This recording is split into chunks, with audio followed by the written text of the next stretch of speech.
So those are the new theater protocols here in Zoom land. Well, for more than 20 years now, the Department of Theater's New Play Workshop has been in the business of nurturing new works of theater. Here's how it works. We select completed, unproduced drafts for the workshop, and then students from across the department, from the Actors Training Program, from the Music Theater Program, from the Theater Studies Program, from the Design and the Stage Management programs, they all join the workshop as a class in January for the spring semester. So roughly 14 weeks we get to work. We form creative teams. Each team has the writer. This year there are 4 writers, 4 plays, directors, dramaturgs, stage managers, 1 for each play, production people, and then we begin to work. First thing we do is we read dramaturgical material based on the subject matter of the play, which is always very interesting, especially this year. There are 4 very different kinds of subject matters. And the dramaturgs search those out with the playwright, and we talk about those and get to know the subjects of the plays. We discuss that for a while, and then we do a series of table reads, just focusing on the script, familiarizing ourselves with the story and the roles. And then we get them up on their feet. And this is where the script starts to turn into a play. We explore the scripts on their feet. We employ lots of different actors play the roles. There's no casting at this point. Everyone, gender doesn't matter, everyone plays the roles so that the writer gets a sort of maximum view of what can happen in those roles. Last of all, and this doesn't really happen until the beginning of April, we cast the plays, and then we've been rehearsing them for a few weeks, couple of weeks for these readings. All along the way, the workshop discusses the scripts, observing what we're hearing and seeing, and the writers rewrite as they see fit. Tonight, you'll be hearing and seeing We Don't Smoke as its very first audience. So thank you for being at the cutting edge of theater. It does give you a mission as the first audience, if you choose to accept it, to observe carefully, and in the talkback that will follow the reading, led by a dramaturg along with our director, Suzanne Castleton, and our stage manager, Amona Faatau, and the writer, Ben Stanford, you will tell Ben what his play is about. If you can't stay, that's fine too, of course, but if you can, you might be thinking about what story is getting told here? How would you describe a character or two? What thematically does the play say to you? And we'll guide you with some questions. I want to thank this hardworking creative team and cast, especially Ben, who worked tirelessly and cheerfully to improve his script throughout the process. Ben Stanford is a young man, but he's already an experienced and accomplished playwright. In last year's New Plays Workshop, he scored a hit with his provocative play about the effects of pornography called One-Sided. And this year, Open Door Theater Company produced Human, a musical he co-wrote about hard lessons in high school with chemically created zombies. Ben used Human as the basis of his honors thesis called Human, a Universal and Topical Exploration, for which he was awarded the 2021 College of Fine Arts Outstanding Researcher Award. Ben will be pursuing a Master of Fine Arts in Playwriting on fellowship at Texas Tech University in the fall. And I suggest that we all watch out for this guy because he's going places in the world of theater. Ben's play tonight is about a woman, MIRA, trying with all her might to keep a family restaurant open. So I hope you enjoy it, and I hope you stick around afterwards if you can. I will now give the instructions again on how to watch the play, and then we'll start. Please keep your videos off. Please keep yourself muted for the entirety of the performance. For optimal viewing, turn your presentation to gallery view in the top right-hand corner. You can hide non-video participants by clicking the 3 dots over a non-video box and clicking the option Hide Non-Video Participants. So that's stay muted, stay invisible, stay in gallery view, and hide non-video participants. And now, enjoy the show.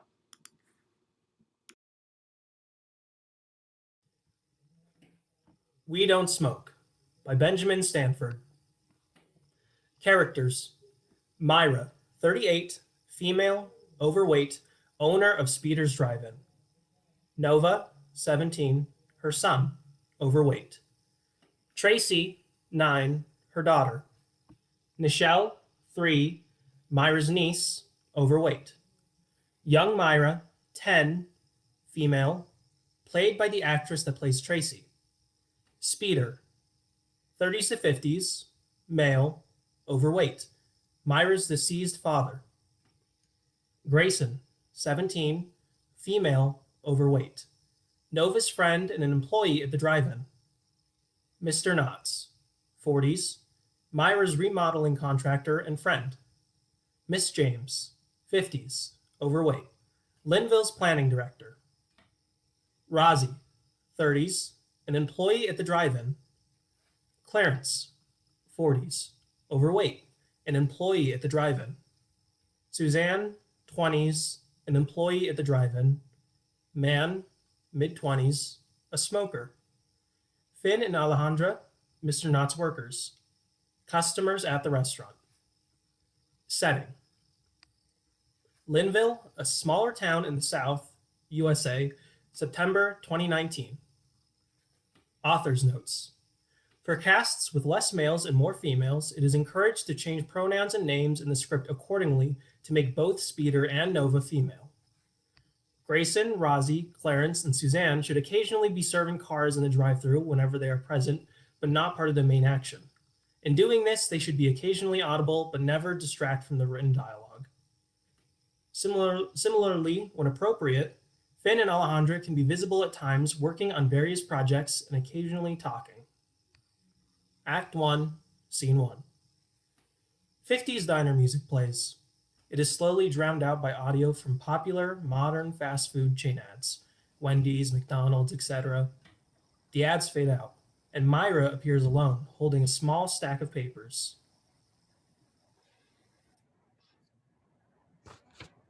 I got 3 offers in the last week alone. 3 of them.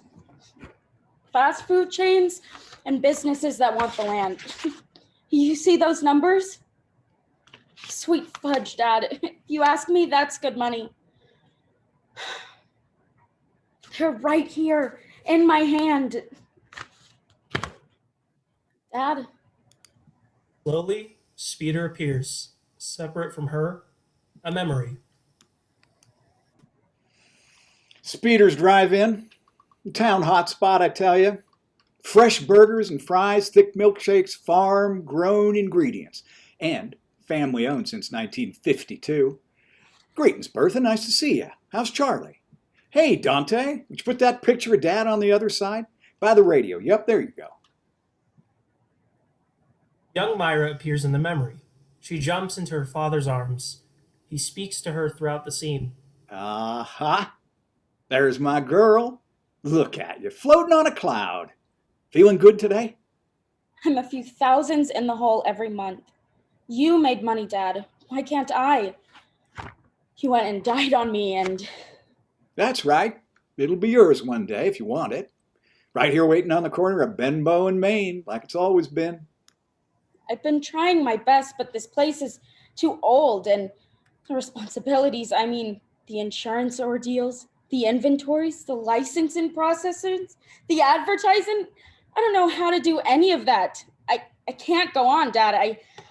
I can't make it another month. Grandma used to bring me into Speeder's every Saturday, just like she does with you. I ever tell you that?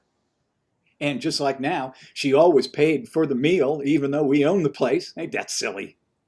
You're right. They're the best part. You know why we sell kids' meals with a sheet of stickers? Because your grandpa loved them, especially star-shaped ones. We started around 1980 or so, right before you were born. He just decided one day that every kid's meal should get a sheet of star-shaped stickers. 5 red ones, 5 green ones, 5 blue ones, and 1 gold one. The gold one sparkled. Oh, yeah. That one can just make your day, can't it? You got to watch out. Every kid in town wants those gold stickers. I remember if I was feeling generous on any given day, I used to trade my gold sticker for a milkshake from one of my buddies. That seems like a fair trade. Had to be the whole shake, though. No sips beforehand, or the deal was off. Generosity at its finest.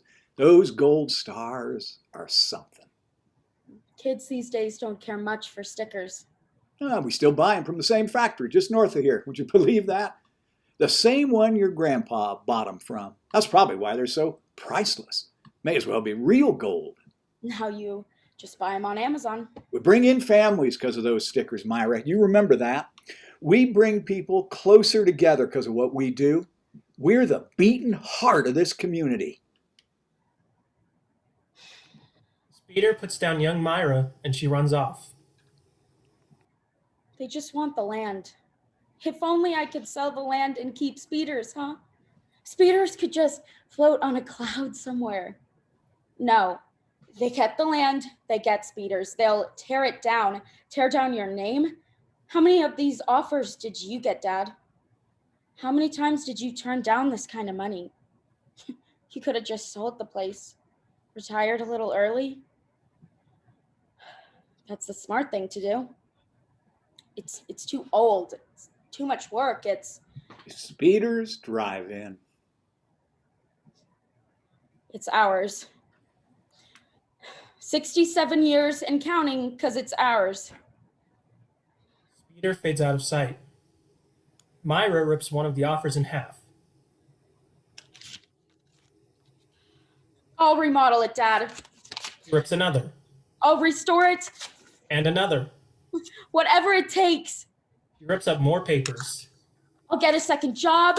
I can get a second job. Pull out of the rest of my savings. Sweet fudge, Dad. I'll try for a loan, restore the place, and make it brand new. Your legacy will carry on, Dad. You'll see, we'll be the pride of the town, just like before. The pride of the town. Lights out. Scene 2. Upbeat 50s diner music plays, overlapping audio from more popular fast food chain ads. We're in Speeder's Drive-In. It's a burger joint, obviously old-fashioned with several 50s and 60s elements. There's an eating area with 6 or 7 tables, a couple dozen chairs, and 2 rows of stools near the serving counter. Things are dusty and worn with scratches and holes, some even patched with duct tape and similar temporary fixes. The tile floor, which used to be a mix of energetic colors, is drearily pale and cracked. The wallpaper on the walls, which has been painted over a couple of times, is peeling. A worn Pepsi Cola poster from the 70s hangs above the self-serving condiment station. Part of the kitchen and storage area can be seen behind the front counter area, as well as a sink and a bulletin board hanging on the wall nearby. In addition, part of the drive-thru window section is visible off to the side, though there's no sightline to see the cars in the drive-thru. Down one side of the main dining area is a hallway leading to a bathroom and a janitorial closet. In the back, out of view, is Myra's office, more storage space, and a large refrigerator and freezer. There's a small concrete patio just outside the front door of the restaurant, visible. In addition, an old 60s neon sign sits above the restaurant that reads, "Spees Driven," due to broken lights.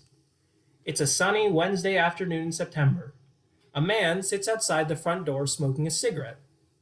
Every few moments, he nervously looks inside through the window. Grayson is wearing a headset and working the drive-thru and the dining room at the same time. Clarence works in the back as the cook. A single older customer is eating at a table, mostly looking at his phone, but the drive-thru has a couple more patrons. In a corner of the dining area, Tracy and Nichelle are playing with an old smartphone, a notebook and coloring pencils, and some other toys. Myra is bustling around, fixing her hair and briefly helping out with orders in the drive-thru. And will that be all for you today? Tracy, don't let Nichelle get close to the front door. Sure, no problem. That'll be $17.32. 2 salads. Don't forget the extra sauce. Yep. Is this the cheeseburger? Nah, that's the speed burger. They asked for Smoking man outside leaves. a cheeseburger. Then what you put down speed burger for? Hey, are you kidding me, Clarence? We've got it, Myra. Don't worry about it. Quit getting the orders wrong. You're wasting food. I didn't get it wrong. Grayson. It's all right. We'll save it for the next customer. Unless it goes cold, then give it to Tracy. 803 is your total? Front. Be right with you, ma'am.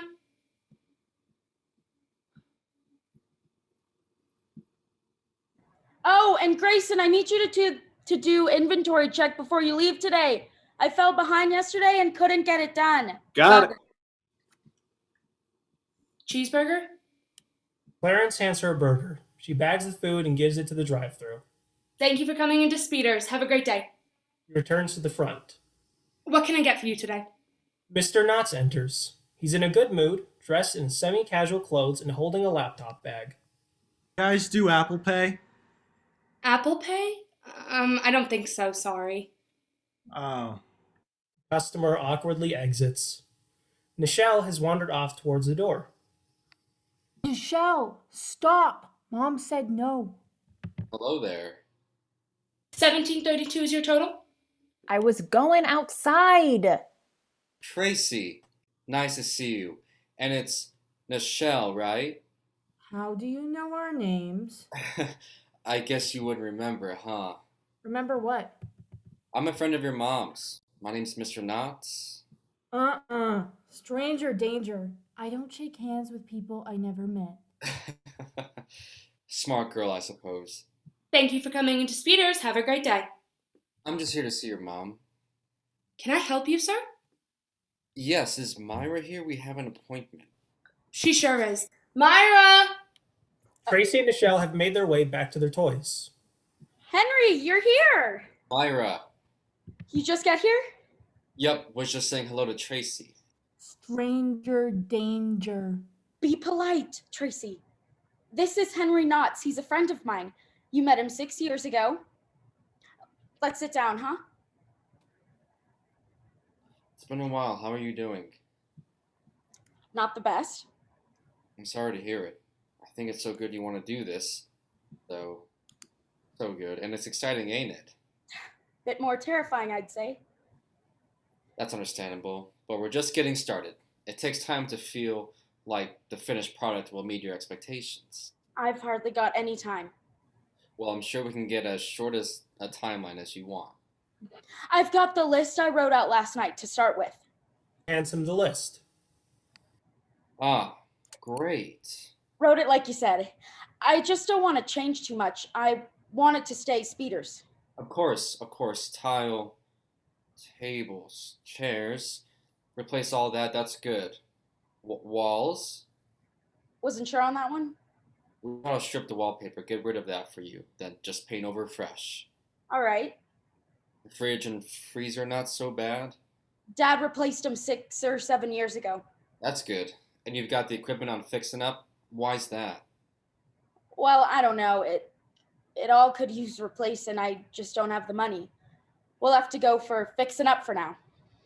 Well, that's usually in the basics. Basics. Let me make sure. Yeah, the 450 covers all the replacing for walls. Hold on, the what? The initial estimate, it covers... Did you say 400? Yeah, it covers equipment replacement, and that's including the new computers that let you order online and stuff like that. You really ought to stay up to date. You'll like that. But it's outside where a lot of fixing comes into play. But that's covered too. Last week I was saying with the interior, the basics tend to... Wait. Now, just a second, Henry. 450,000. Nobody mentioned 450,000. What do you mean? I'm sorry. No. We were on the phone and we talked about the whole prospect and everything, and you said 250.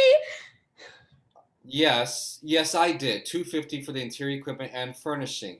Then maybe 50 for the rest of the interior and 150 for exterior. Are you serious, Henry? I'm sorry. You must have misheard me. You're telling me this project is over $400,000? Well, yes. With the size of place, that's usually the minimum. No! Darn it! No. Henry, you'll have to bring it down somehow. You have to. Well, it's... I really only have half the... I can't believe it. No, that's okay. We can figure something out. Let's figure out what we can do. Gotta be joking me. Wait a sec. Let's think this through, Myra. You've got 250, I presume. That's a start. Why don't you add a business loan on top of that? Then you can get the proper equipment and you'll be paying the thing off in no time. That is the loan? What? Well, most of it. Your business loan is only 250K? Myra notices Nichelle getting close to the outside door. Tracy, pay attention. Tracy retrieves Nichelle. No! Hold on. Why don't you go for more? I can't.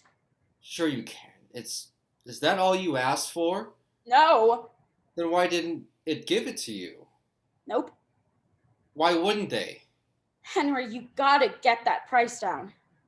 Why didn't they give you the loan? Anything that'll cut it down. I don't have Why the didn't money they give you a larger loan? because I'm not making any money.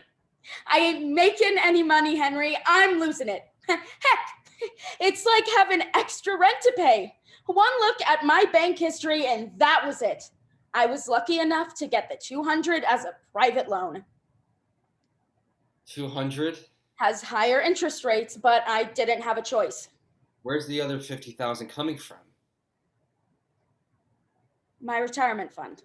Myra, it's not a good idea. I don't care if it ain't. I can't give this place up. I don't think that's what you ought to do. I'm saying you shouldn't be throwing away your... Much, Henry. It's not throwing it away. And anyhow, I already took the loan. I'm not exactly taking open advice on that right now. I need your help. The project is easily 450, Myra. And I gotta make money for myself. Henry, please. Not only are you someone I can trust to be honest and negotiate and get the job done reasonably, but, well, you're one of the cheapest contractors around. If I can't afford you, I'm done for. I would love to do the project. Myra, I really would. Places like this matter, Henry. Don't they? Sweet fudge, we forget so easily. Everyone these days is all about the here and now, or what's happening tomorrow, or what's new. But you know, Henry, there's something about falling back in time and looking at the roots of the world. The roots that sink deep down into the ground. I think there's such a thing as legacy. Yeah, there is. Speeders was the pride of Linville. You don't know because you're from the middle of nowhere. South Dakota ain't the middle of nowhere. Yeah, well, it doesn't matter, because here in the middle of somewhere, we have restaurants like Speeders.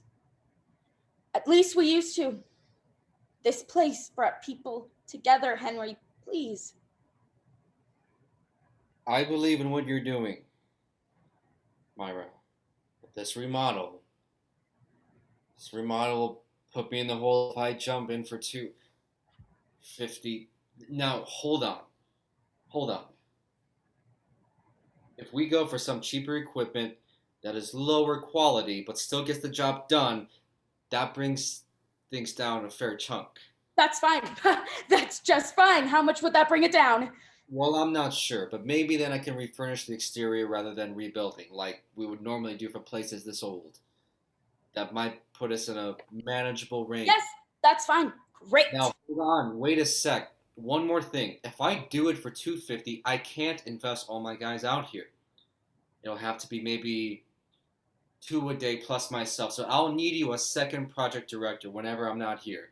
You'll have to learn things. Push the project along. Fine by me. I already don't know nothing about running a restaurant. May as well try being a contractor too. Myra, with less people, the project will take a lot longer to finish. How much longer? A few weeks, maybe more. But if I stay closed too long, I'll lose customer interest, not to mention money. Myra's cell phone rings. Oh, I gotta take this. Why don't you sketch out a possible schedule? I'll make this quick. Yeah, sure. Myra answers the phone, moving away from Knots. He picks up some of his papers and starts to wander around the restaurant, inspecting things and taking notes. He eventually exits to the back, out of view. Miss James, thank you for calling me back. No, I understand. I was wondering if you could come by for lunch to discuss the ideas I emailed.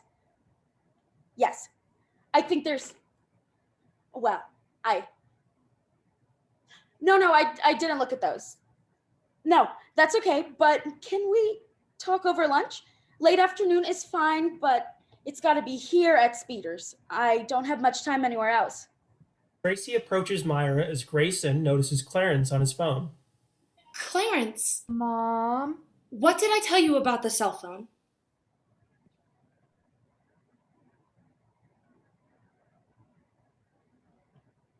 Clarence, get off your cell phone. 2 o'clock's great. Yeah. Talk to you later. Bye. Mom?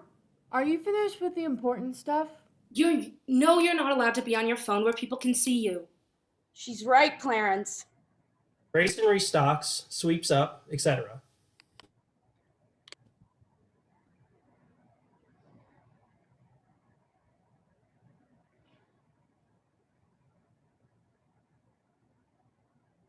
Mom, are What was you that, finished Tracy? with the important stuff? What was that, Tracy? Oh, Are you finished with the important stuff? not quite, honey. I still got to talk to Mr. Knotts some more. I'm hungry. Yeah, and me. Calling Nova in just a moment. Off the phone? Yeah. And me too, Mom.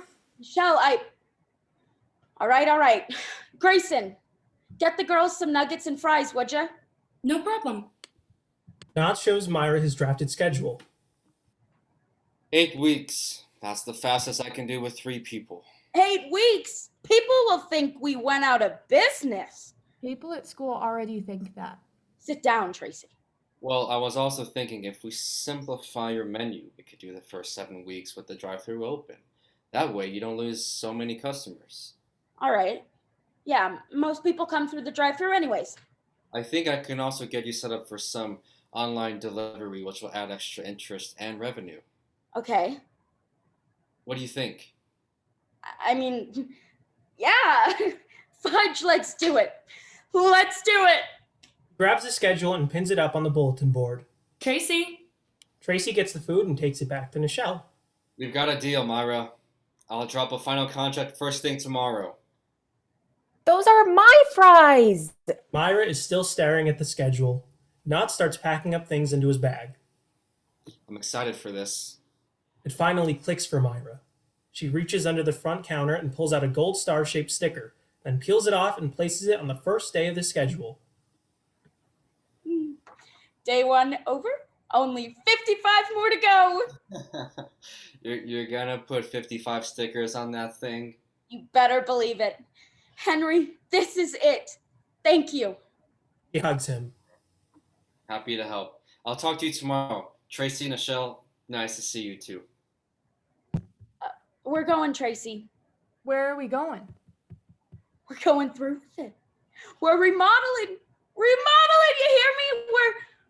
Wait. What's the time? Fudge. I gotta get to my shift. Remember the inventory, Grayson, and please restock the freezer if you have extra time. Crates are coming in around noon. Consider it done. Thank goodness. I have you working doubles for the next 3 days. Myra calls Nova as she bustles around, getting ready to leave. I can't be late on the second date. Girls, put your shoes on. We're going home. We're not finished. Home? Nova, it's 3:30. I need you to get home from school to watch the girls. Be fast, please. He hangs up. Tracy, make sure the toys are in the bag. Tracy and Nichelle ignore her instructions and keep eating. The restaurant phone rings. Speeders Drive-In, this is Myra. Clarence, order incoming. I'm sorry, the property's not for sale. No, that's all right. Have a nice day. Welcome to Speeders. What can I get for you today? No, that comes with pickles. No onions, you got it. Is that all for you today? Your total is $9.51. What's a remodeling? Lights out.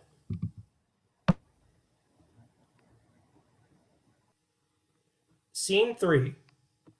Upbeat 60s music plays. Thursday, around a week later, late in the afternoon. We are again in Speeders Drive-In, but now in the first stages of remodeling. The tables are pushed to one side of the dining area and the tiled floor has been torn up. MIRA is unpacking different kinds of new tiles from various boxes and laying them out in a pattern on the floor. Grayson is on shift again, running only the drive-thru as Suzanne cooks. TRACY and Nichelle are again in their corner, using pieces of the old floor tiles to play a game. And would you like to try our limited time only remodeled rusher slushy today? No? It's sort of like a pineapple blue raspberry flavor. All right, your total is 404. I hope I'm doing this right. Hi, 404. Thank you. So that's 5 points, Nichelle. So you're at 2 and I'm at 5. Red twice, then white? Oh, hold on. Restaurant phone rings. Speeder's driving. This is MIRA. Is that Sunday? Clarence, you missed. All right, fine. But I don't want to hear it again unless I know a week in advance. Bye. Checks the employee schedule on the wall. Grayson, I'm going to need you to have to cover a shift Sunday. Yeah, no problem. I had plans, but I'll reschedule. No fair. Mom! Tracy! MIRA returns to working on the tiles. It's just a double jump is all. You take 2 pieces on 1 move. Please don't fuss up Nichelle right now. Maybe she was just fussing on her own. You weren't watching. Suzanne, new order. Watch it, Tracy. Nichelle doesn't even know how to play. I wasn't. Miss James enters through the front, uncomfortably stepping over a box of tools. I'm trying to work here, girls, and I don't even want you playing with those broken pieces. Oh, Miss James, come in. Hello, busy. Oh, what a mess. No, fudge. I'm so sorry. I lost track of time. Here we go. MIRA tries to clear a space for Miss James to sit. Suzanne, make Miss James and I lunch, would ya? I got it. What would you like, Miss James? Anything's fine. Do you have chicken sandwiches? We usually do, but we reduced our menu during the remodel. Sorry. Just burgers right now. I only eat chicken. We have chicken nuggets? All right. Chicken nugget meal for Miss James and for me. Grayson, I need those meals bagged. I can't keep track of orders on the cluttered counter. 1 second. A double for me, Grayson. And drinks? That's all right. You'll have to try our new slushie. Right, Grayson? It's really good. Grayson! 2 remodel rushers as well. James sits down, followed by MIRA. We don't have a slushie machine, but Henry brought in a blender for us to use. It works really well, actually. Who's Henry? Sorry, Mr. Knotts, my contractor. But thank you so much for coming in. I just think the city would really benefit from partnering on this. The blender in the back turns on, making a dreadfully loud grinding noise. Nichelle covers her ears. It continues. Grayson yells out the drive-thru window. I'm sorry, ma'am, but it will be a few more seconds before we can get that out to you. No, we're doing just fine in here. What? No, it's our slushy machine. The noise finally stops. Damn. Works really well. Well, it sure blends the heck out of that slushie.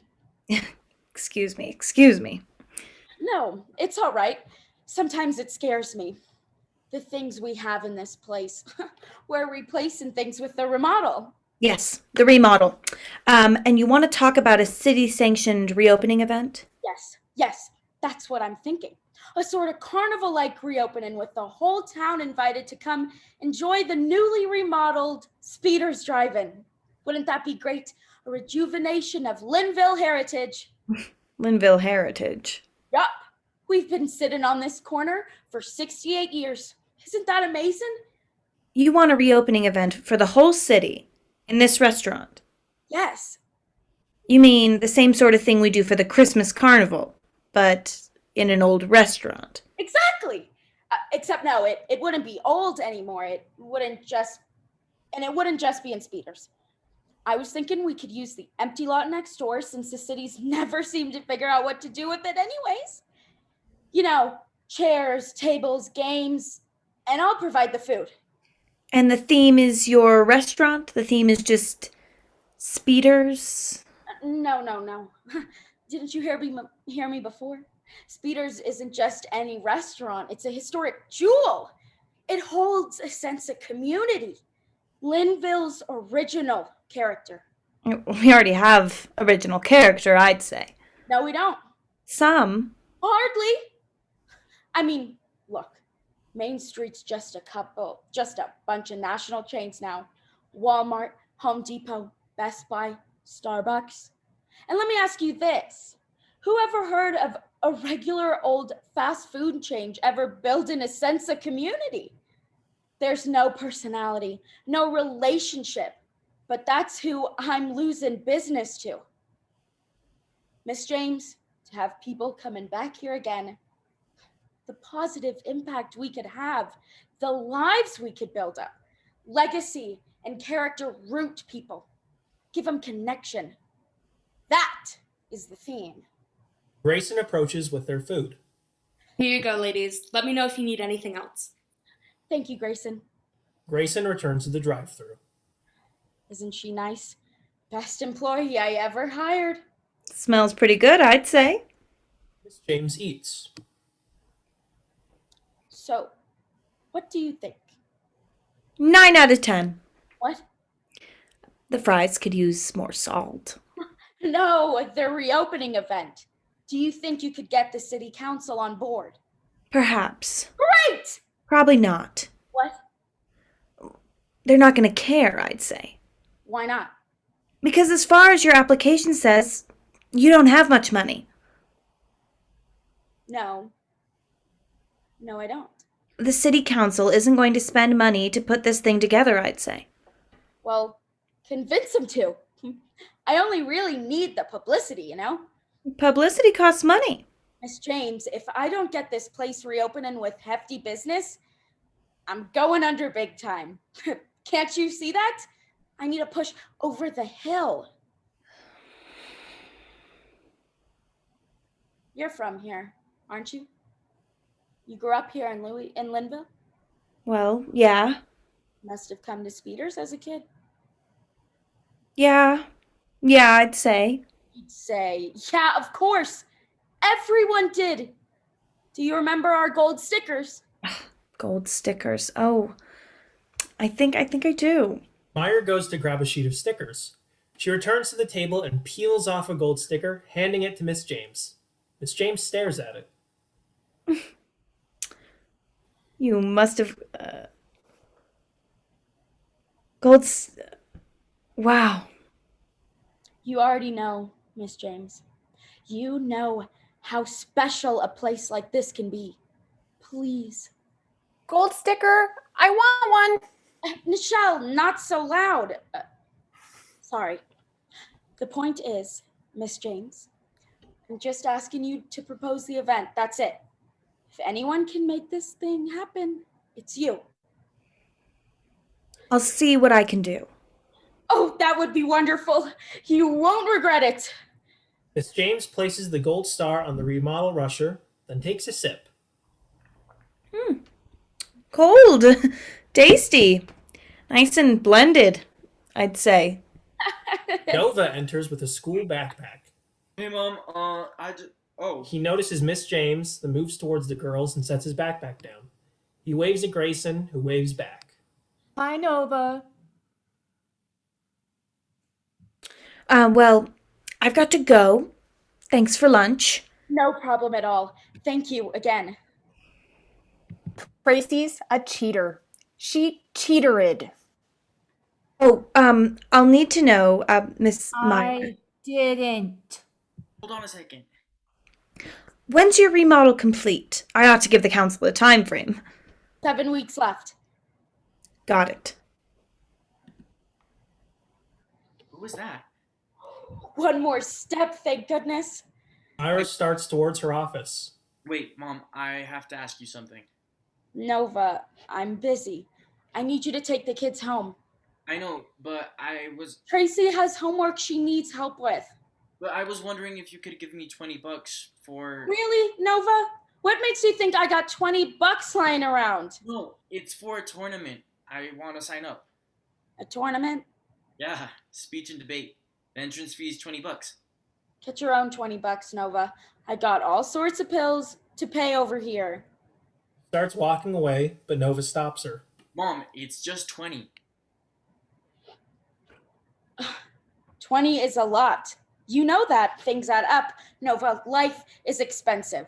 No, I know that. What makes you think you have time for a debate tournament anyways? It's educational. I'll make time. And then what? You'll be too busy to do what I need you to do. Take care of the girls, clean the house, or will I have to start doing the chores at home myself? No. Unless you want to start working here instead. You want to take my job and I'll take yours? No, Mom, I swear, You let me enter, I won't slack off on chores a single day. Yeah, and school? I'll keep my grades up, like I always do. Just let me enter, Mom. They're giving what?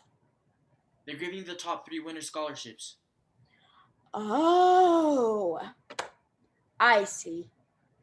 You got your expectations set real high, Nova. You don't have to tell me for the 100th time. Excuse me, son, but we've got a family business to keep alive. You ever think about that? Mara, do you want these shelves out? I gotta talk to Henry, Nova. And then I've gotta get these tiles. Mom, Just fine. Pulls out a $20 bill from her wallet and holds it out conditionally. But listen, you break your promises and you ain't ever gonna get another penny out of me. Nova reaches for the bill, but she pulls it back. And you better start thinking about the importance of things around you, where you came from, not just college. You hear me? Now take the girls home. Gives him the bill, then exits to the back. Yes! Grayson, you see that? I'm in! Booyah! Thank you for dropping in. Have a nice day. Can I have some? Have some of what? Some of that 20 bucks? It's my entrance fee, Tracy. Of course you can't have some. Did I hear you say speech and debate? Hell yeah, you did. And 7 weeks from now, I'm gonna be on some podium somewhere winning a trophy and a full ride scholarship. You're so weird. Why speech and debate? Couldn't you have tried out for the swim team or something? What do you mean, why speech and debate? Speech and debate is where you convince other people that you're right and they're wrong. Doesn't that sound like fun? No. Well, it does to me. I've been doing that my whole life. Right. And you're always right. Yup. Of course. If there's anyone that would know whether you're right all the time, it'd be you. Grayson, I'm serious. I watched this YouTube video yesterday of one of the tournaments. It was incredible. This lady brought up every counter argument in her speech and blam, shot him down. It was brilliance in its purest form. Oh? Yup. Rhetoric, baby. And now you want to be a speech and debater? I don't even think that's a real occupation. You're the one who's been working in fast food for 2 months. Working at a restaurant is a real occupation. Yeah, well, you know what the difference is? In other occupations, you have a voice. This video I watched had like 1 million views, and if you watch it, you can't help but agree with it. That's how you make a difference, Grayson. That's how you change people. You learn how to persuade. You learn how to speak. So now before you've learned how to speak, you're entering a tournament. Shut up. I know how to speak. All you gotta do is convince everyone you're right. Don't people usually do these things as a team? Our school doesn't have one. There's individual categories, though. I'm entering original oratory. Grayson's phone buzzes with a notification. Well, if that's what you're into now, I support you. I'm still on shift, but let's meet after school tomorrow to go over the physics sheet Benson gave us today. Sure. Grayson opens up the email she received and starts reading. Nova makes his way to the back where he snags a few french fries and snacks on them. Hey, you're not allowed to eat food back here. Relax. Seriously? Aren't you supposed to take your sister somewhere? Shoot, you're right. Tracy, Nichelle, shoes. Nova goes to help Tracy and Nichelle. You've got to be kidding me. You've got to be kidding me. Tracy, stop that. We've got to get home before Mom comes back. Nova, my brother, he's... What? What? Mom didn't tell me. They didn't tell you what? He finished his parole. Derek? Yeah. Wait, that can't be right. You always said the end of your senior year. I know. You've had it in your calendar since last summer. I remember when you put it in. Didn't you say like 2 more years? No, my mom said it was 2 more years. My cousin just emailed me. He got it a week ago. Grayson, drive through. She lied to me. But that's good, right? The sooner the better. Grayson, there's a car! Coming! Grayson attempts to put her brain back into work mode, but fails. MIRA comes out from the back, followed by Knots holding a clipboard. It's both floor tiles and table parts, but Nova! I wonder where he'll go. We're leaving right now. No, you ain't. You're talking to Grayson. She has work to do. Maybe he'll... Grayson, why are you on your phone? There's 4 or 5 cars out there. Let's get moving. We're losing money. Nova, we gotta leave. I got an email. Grayson, you of all people know that customers are more important than your email or your chit chat with my son, who isn't even supposed to be here right now. I know. Nova pulls his sisters out the door. Text me, okay? Make them dinner by 5. MIRA, my shift ends in 10 minutes. Can I... I gotta go soon myself, Grayson. You'll have to wait for RAZI to come in. Grayson goes back to the drive-thru, no longer paying attention to anyone else as she struggles to keep her mind off the email. Welcome to Speeder's Drive-In. Would you like to try our new remodel rusher today? Sure. You were saying, Henry? As MIRA and Knots talk, the man enters the restaurant smoking a cigarette. He acts a little weird, not going immediately up to the register. Instead, he glances around, looks back towards the kitchen, then nervously sits down on one of the tables that's been pushed to the side. Still unnoticed, he takes out his wallet and sets it down on the table, then fixes his hair. the crates are too heavy. We gotta get them unloaded off my truck tonight. The tables start tomorrow? Yeah, in the second half of the floor. Well, RAZI's running the drive-thru when he shows up, and I gotta go in half an hour. MIRA again starts working on the tiles. I could just get this all laid out. I didn't realize I need 3 guys to lift. Stupid. The man stands up to go to the ordering register, and MIRA notices him. Hey, what do you think you're doing? Not you, Henry. This dude. I was just gonna order. No smoking allowed inside, mister. You got any respect for other people's health? Oh, sorry. The man goes to throw the cigarette outside. Didn't you read the sign? Dine-in is closed. You can go through the drive-thru. I don't have a car, but I just... Hey, actually, you have a couple minutes. I got these heavy crates in the parking lot to unload. We need one more guy. Oh, I Hold on, Henry. I don't think that's, Relax, Myra. Who else can I use? You want to help out? I'll pay for your meal. Yeah, sure. Great. Hey, Finn, we got a 3rd guy. Let's hop to it. It's out back. Yeah, this way. Oh, and good news, Myra. I got your registration started on some food for delivery apps. Look out for some forms in your inbox. all right. Have a good time at... Where are you going? Don't worry about it. Knots shrugs and starts to exit with the man. Oh, my wallet. The man grabs his wallet off the counter and exits after Knots. Darn smokers. Slowly killing themselves.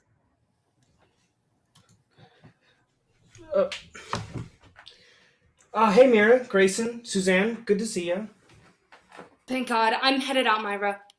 Grayson quickly takes off her headset, gets her things, and exits. Car in the drive-through, RAZI. On it. RAZI goes to the drive-thru and puts on the headset. Welcome to Speeder's Drive-In. Would you like to try our limited time only remodel rusher today? No problem. What can I get for you?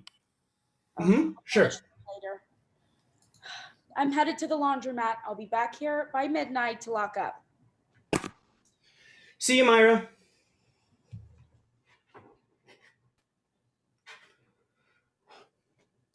One speed burger and 1 remodel rusher, please. Cover your ears. Dan turns on the blender. The noise fills the room, then fades with the lights. Scene 4. Upbeat 70s music plays. Around a week later, Friday. It's late afternoon, after school hours. Speeder's Drive-In, the floor is finished, and a few walls have a portion of their wallpaper stripped. New tables have replaced the old ones. Knots is on a ladder installing a new light fixture in one of the various new holes in the ceiling, each with wires sticking out. Nova sits nearby with a pen and paper out, working on his speech material. RAZI runs the drive-thru with Clarence cooking in the back. Outside the front door, the man is smoking. TRACY and NICHELLE are in their corner, both asleep. I could have sworn you said cheeseburger. Nope, Speedburger. Anyone who says otherwise has lost their mind. It's the truth. They're blind followers of a system of ease, and I'm here to say that you simply can't expect. You can't declare to change on your own. The natural man, like people mess up when they make their own decisions. Knots pauses his work to watch Nova. We only change if we're forced to. It's the truth or reality. Nova writes something down. And you know that. You know how I know that? Because I've seen it my whole life. All this. Huh? You're Nova, right? Yeah? Do you always work on schoolwork when you come here? Oh, it's not schoolwork. Speech and debate tournament. Tournament? Huh. Just practicing. What are you debating on? It's a speech, actually, about convenience. Nice. I had a friend in high school that did debate. You're memorizing already? Yeah, I read online you score better if you're memorized. Well, I would memorize that you just had there. Huh? When's the tournament? A few weeks still? My dad always said, don't memorize nothing unless you're on your way to the courthouse. You as a lawyer, hand me the paper. What? Hand me your paper. Let me see what you got. Nova hesitantly hands it over. Knots reads a little under his breath, skips down, then reads aloud. Here you were. You do the least amount of work, yada, yada, yada. You only try for that promotion because you're hoping your life will be easier once you get it. That's life. Convenience is all around us. It's blah, blah, blah. You definitely can't memorize this. Why not? Because you're not saying anything. My dad always said that too. You gotta say something. I am. It's about convenience. That's your topic. You gotta claim something about your topic. I did claim stuff. Like what? Like, it's what people care about. Is that good or bad? Bad. Why? Well, it doesn't encourage improvement, or it messes up our perceptions of improvement. There you go. Now you're getting somewhere. And answer the how. How does it mess up our perceptions? See what I mean? The judges want to see you connect the dots, not just scribble around the page. Yeah, okay. Knots hands the paper back. You keep working on it, but don't waste your time memorizing. Put in the work to make it good. Convenience ain't gonna win that tournament, right? Knots returns to the light fixture. Nova sits back down, writing on the paper. MIRA enters through the front on the phone, holding some mail. She notices the man as she enters. She moves the phone away from her face. And why are you here? Me? Just here to talk to someone. There's no one here to talk to. And that smoke's gonna give me an asthma attack, so scram! The man stays put as MIRA shuts the door and turns to her phone call. Sorry about that. Yes. No, I agree, Beth. An offer is an offer. Sometimes that's what you need. Wallace could start a bakery, He makes the best bread. She places a sticker on the previous day of the remodel schedule.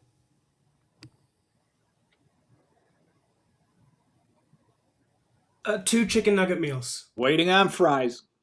Yeah. Oh, Grayson? I'd miss having her around, but she'd get used to it. You should talk to her. Opens one of the letters, skims it, then throws it away. Well, she's been off a bit recently, but I'm not sure. The phone receives another call just as the back blender turns on. It wakes up TRACY. You know what, Beth? I'm good. Gracious. Clarence! Hold off a sec. Sorry. I'm at Speeders and I'm getting another call. Let's catch up later, all right? Of course. Bye. Miss James, how are you? Good. Good. I've been eager to hear from you. Another letter goes in the trash. Uh-huh. So, why not? No, wait, Miss James, did you tell them? Yes. Yes, I understand. But did you talk about the theme and... The blender turns back on. Hold on a minute, gosh darn it! Blender turns off. Okay. But we've still got time, right? Why don't I talk to them? I can come in and... Okay. I'm sorry. All right. Yes. Please still do file the proposal. Thanks for calling. He hangs up. Clarence turns on the blender and finishes making the slushy. Any mail for me? Planning director? Myra sits down. Can I play on your phone, Nova? Sure. Bad news? Board won't go for the reopening. Oh, I'm sorry to hear that. Was it too late notice? No, time's not an issue. They're always planning stuff last minute. They said it's too much money. That's understandable. Not in the budget. I guess you can hold your reopening event. I don't think Miss James tried hard enough to convince them. I should have pitched to the board myself. Hey, who knows what happened? It's a good idea. Right, Henry? We could do it. We just need support. Am I crazy?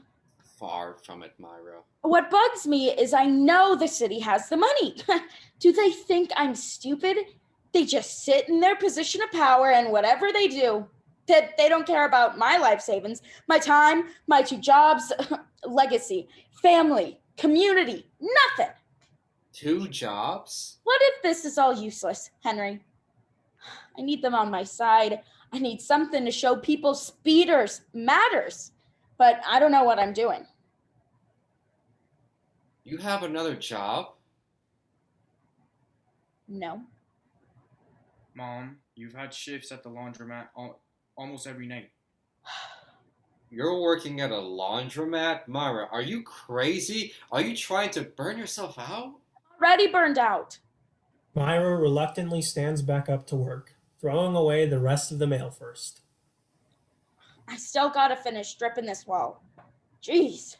It takes an eternity to get this stuff off. As Myra starts stripping wallpaper, Grayson enters for her shift, very sleep deprived. As she enters, she's ending a heated argument over the phone. You don't get it, Mom. You don't get it. Screw Garrett, okay? Screw him if that's what he's going to do to us. Grayson, you're late. You're never late. I'm at work. I've got to go. Grayson hangs up. Hey, Grayson. RAZI grabs his things. Have a good shift. I'll see you tomorrow, Myra. RAZI leaves. Nova, low battery. Charger's at home. We're walking home soon, though. Right, Mom? Yeah, I've got a laundromat shift in half an hour. Then I'll be home around 10. The restaurant phone rings. Myra goes to answer it. 10? It's an extra late shift. Oh, I was hoping that... Speeders Drive-In, this is Myra. That's fine. 10 is fine. Shoes. No, it's not for sale. Ma'am, I'm not interested. Thanks. Myra hangs up, then returns to the front to strip more wallpaper. Meanwhile, the man outside throws his cigarette down, stamps it out, then leaves. After gathering the girls' things, Nova gently picks up the sleeping Nichelle. See you tonight? He waves goodbye to Grayson, then exits with TRACY following. Welcome to Speeders. Can I... Huh? No, that's across the street. No problem. Myra, can we talk a sec? Sure. Thinking about this event, and, well, I actually know a guy who's a top executive at the Coca-Cola bottom plant just south of here. That's great. Maybe that's Pepsi. We serve Pepsi. We serve Pepsi. Maybe that should change. I've lost my chances at a reopening event, and you think switching to Coca-Cola is my lifesaver. Maybe. Sweet fudge. Hey, I'm not kidding. I think I might be able to convince them to sponsor you. Who? Coca-Cola. Yeah, the guy I know, his name's Ed. He's done sponsorships with some of my clients before. Usually they go in on big stuff, but if we tell him we're switching to Coke products and give him the pitch, who knows? Seriously? It wouldn't be that much money. You don't need much. Except how could they possibly care about speeders? Nostalgia, Myra. Coca-Cola is perfect. They're all about nostalgia. Oh? Think about it. It's a timeless brand. They'll love the whole legacy thing you've got going on. That's not a bad idea. Besides, massive corporations love showing they care about small businesses. Oh, please, Henry. They don't give a crap about small businesses. Sure they do. Maybe not always, but it sure makes them look good. Are you being serious? It's a possibility.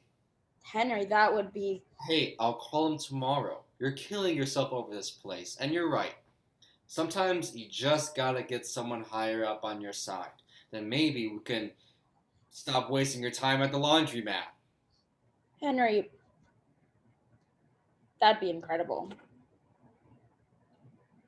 That could be it. A full brand sponsorship in line with our theme? That's what we need. Then the city be back on board too. They'd have to be. Fudge, they'd be begging to help out. You deserve it. Myra hugs Knots. Then suddenly, she gives him a short kiss. You are such a blessing. You're not so bad yourself. Myra checks her watch. Sorry, I've got to go. I'm going to be late. Grabs her things and goes to leave. Maybe you could finish the wallpaper. Sure. Thanks. I'm going to call Miss James about Coca-Cola on my way. You're amazing, Henry. Well, maybe not just yet, mind you. I guess I'll figure it out then. He exits to the back, and Grayson's phone rings. Hey? No. It was before my shift. I don't know, she just got the idea in her head and... No, she's relentless. I keep trying to get her to let me contact him, but she won't tell me anything. No one in my family will. They all want nothing to do with him. No, they won't even let me write to him in prison, remember? Drive through. Give me a second, Clarence. Grayson takes off her headset and moves to the front area. Are you kidding me? Clarence grabs the headset and takes the drive-thru order. Yeah, I'm positive. Because... No, but the point is that if he comes back, we won't be there. He'll have no trail to follow, he'll know it was on purpose, and he might think I wanted it that way. I just want to move out and make my own fucking decisions already. She can't uproot my entire life over this. No, it's some stupid job offer in Idaho or something. That'll be $13.80. Give me just a moment. I hated his bad habits, but he's my stepbrother.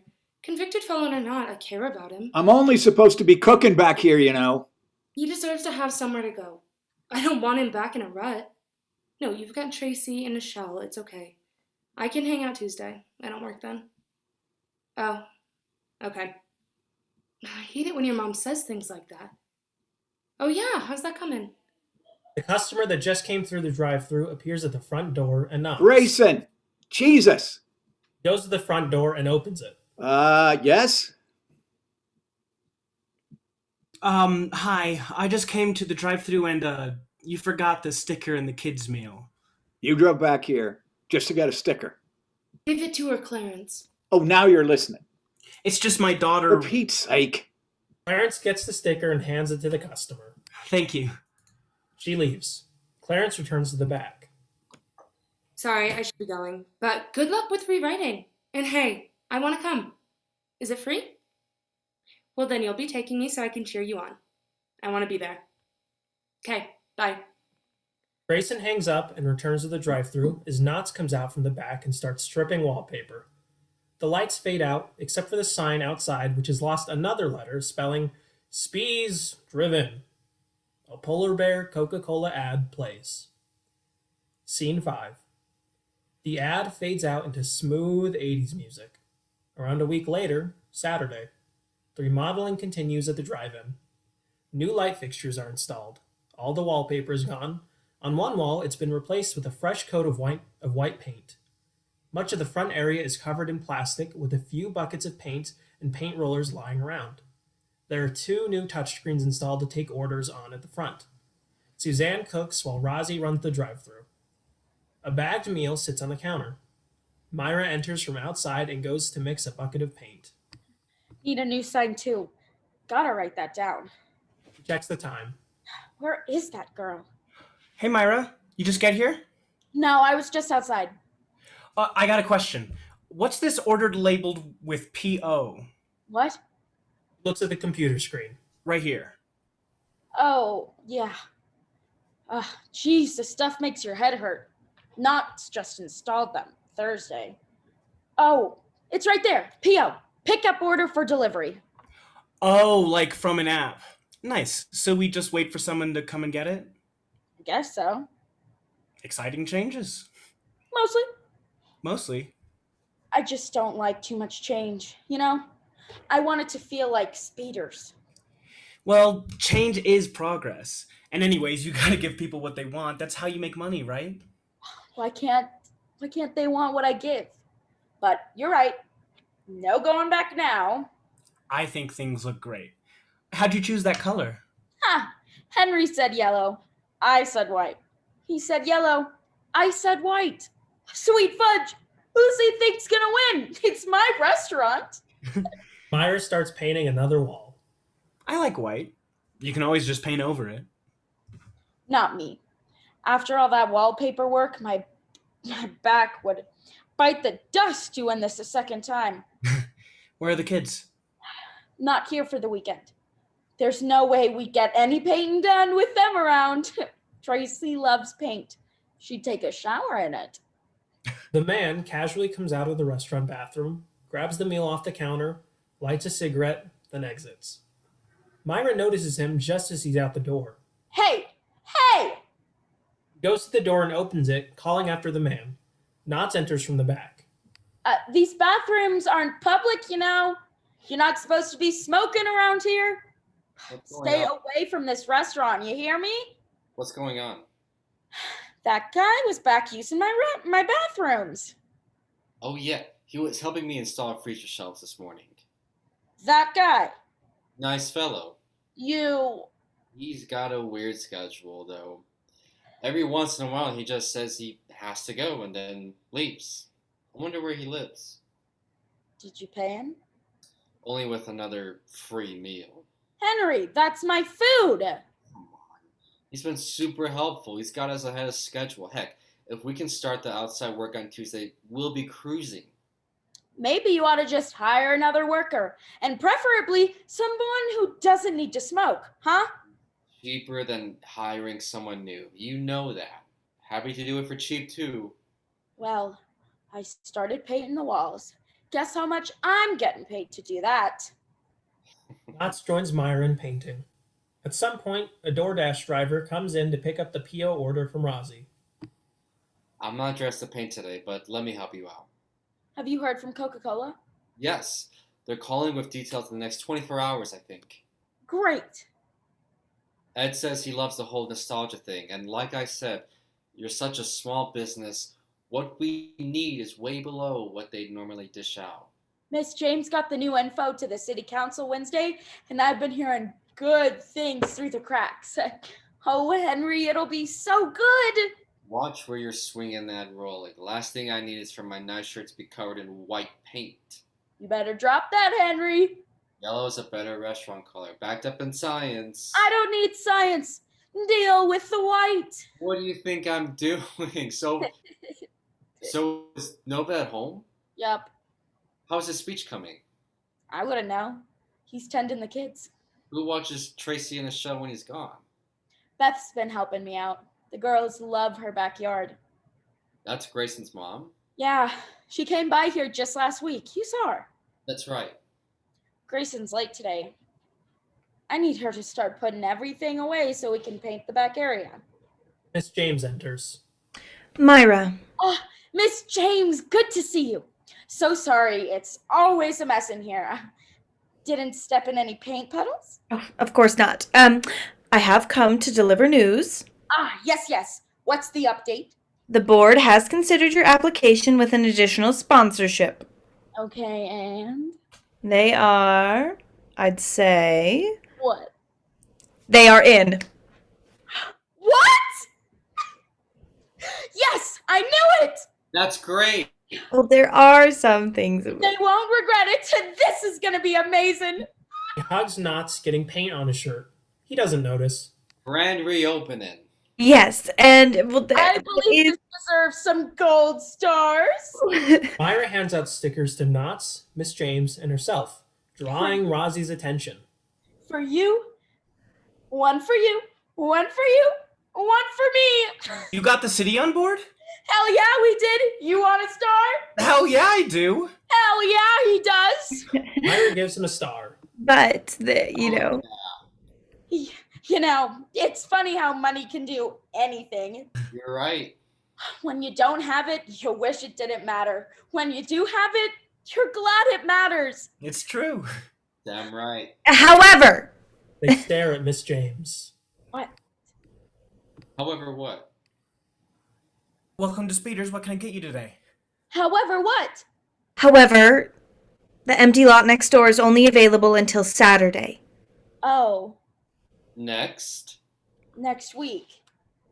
That's 1 week. 1 week. Yes, 1 week until we sell it off and the board gets busy with planning next month's fall jamboree. The reopening would have to be this week. 1 week is nothing. We still have 3 weeks with this remodel. The remodel. We're ahead, but not by that much. Not even close. And publicity? Publicity? Will people even come? We are prepared to publicize with all outlets and mediums available. It may not be ideal, but we think we could get you a turnout.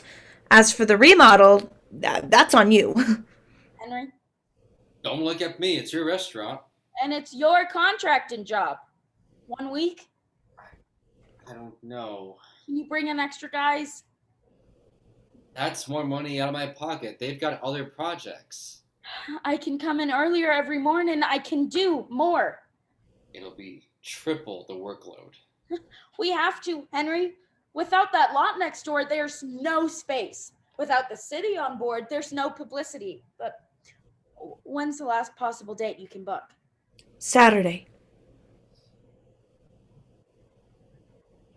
7 days?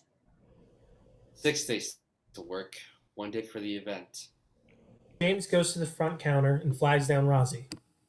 Could I get a chicken nugget meal with an extra large Coke? Yeah, just a minute. Myra pulls out her phone. Next Saturday, okay.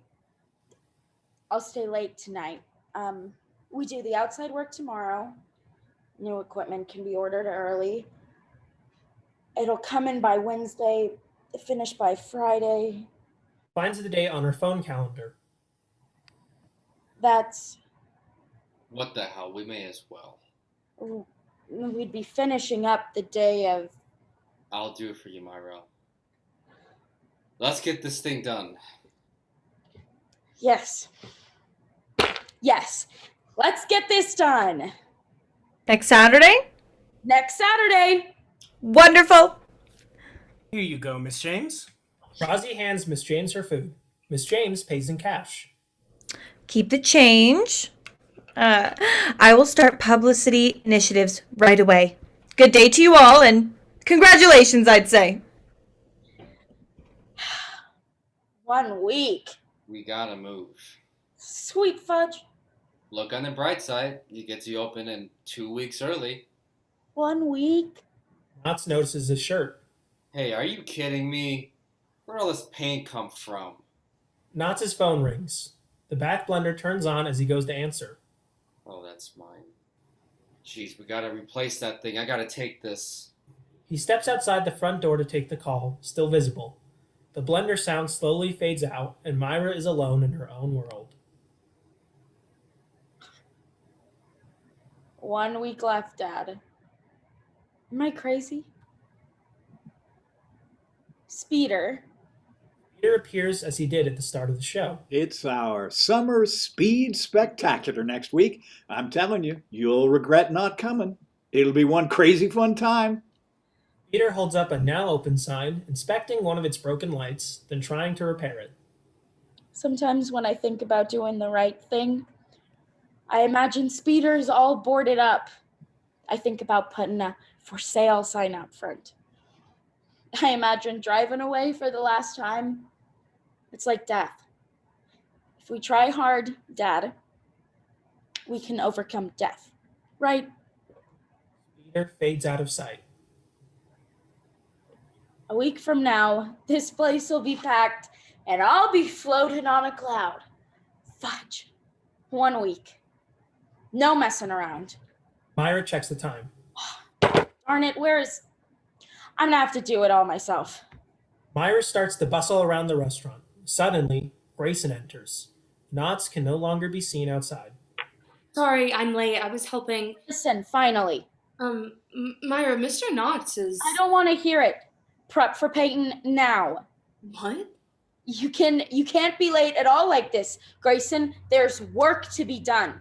It's just 20 minutes, Myra, and look, I think you might 20 want... minutes is gold, Grayson. We're in crunch time now. I've got a remodel to kick into high gear. You be here on time, you hear me? I haven't even told you why I'm late. It doesn't matter to me.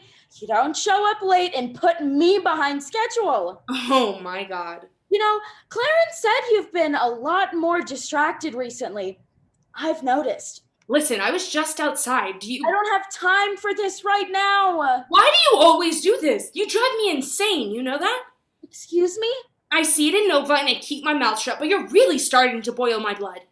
You better choose your words carefully, Grayson. I actually get how he feels now. Grayson, if you don't go back and start prepping... You've got to stop treating people like this. Grayson! I'm sick of watching you ignore and disrespect Nova, and I'm not going to take it myself either. How dare you? For your information, I'm late because I was helping Nova out. He had a horrible day at school. But you wouldn't know anything about that, would you?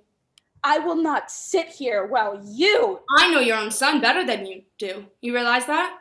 I matter to him way more than you do. Doesn't that even bother you a little? Get out. Get out of my restaurant. What? You're fired. Get out. Wait, Myra, hold on. I have a shift right now. Well, now you don't. Myra crosses Grayson's name off the schedule. Myra, let's talk about this. You've said plenty. Myra goes back to painting the walls. I'm just trying to be honest, Myra. You can't fire me. Just did. Myra, I need the money. Well, you can't have mine. You'll have to quit anyways, Grayson. Your mom is moving you to Idaho. No, I'm going to convince her to stay. Please just let me work until school's over. I'm just trying to make it to the end of the year. You'll return your uniform to me tomorrow. God, are you kidding me? You are so heartless. Grayson leaves. RAZI awkwardly approaches Myra. Hey, Myra, we done for the day? Yeah. Yeah, we're closing. We gotta paint. If you want, I could stay to cover for Grayson, put away everything for you. Yeah, that'd be great. Henry can help. Okay, I'm gonna take a short break first. Suzanne, you're good to go? Suzanne gets her things and leaves. RAZI gets a cup of water from the sink, then goes to the back. Myra realizes Knots is gone. Henry? Where the heck did he go? She checks outside, then calls him. The phone rings. We have to get going. We have so much to do. Knots doesn't answer. Henry, where are you at?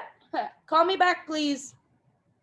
She hangs up and starts to call Nova on her cell phone. As it rings, the restaurant phone rings as well. Shoot. She answers the restaurant phone. Speeder's Drive-In. This is Myra. Nova, hold on. I'm not interested. Thank you. He hangs up the restaurant phone and starts to bustle around again. Nova, listen. I have to stay late tonight. I know what I said, but the reopening's been pushed up. We've got a week. I'm gonna need you to babysit until we open. Beth can't do evenings, and I can't have the girls here so often with... Phone slips out of her hand, hitting the floor and breaking. Ah, shoot! He quickly picks it up, but it won't turn on. No. Fudge, no! Are you kidding? No. No, damn it. I can't afford a new phone. Not right now. Not right now. Floating on a cloud. Promise, Dad. Nothing's getting in my way. The lights fade out, except for the neon sign reading, Spees Driven.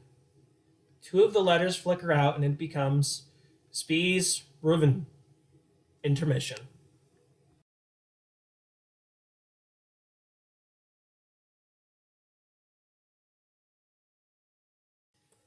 All right, and we are back.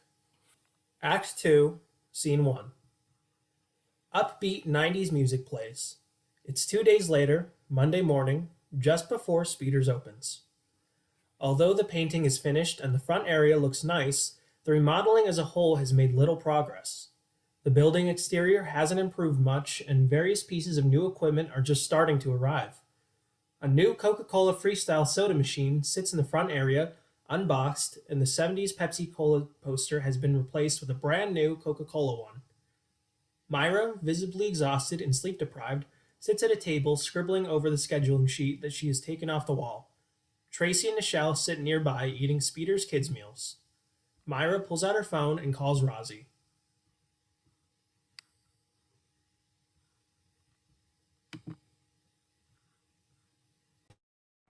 I'm not a contractor. RAZI, it's MIRA. I was wondering if you could come in for today's morning shifts as well. It was Grayson. I don't think I can fill her spot. No, I understand. It's the remodel. That's okay. Thanks. He hangs up. The man approaches the restaurant outside and lights a cigarette. He hangs around, unnoticed by MIRA, occasionally glancing inside. Mom, can I have more fries?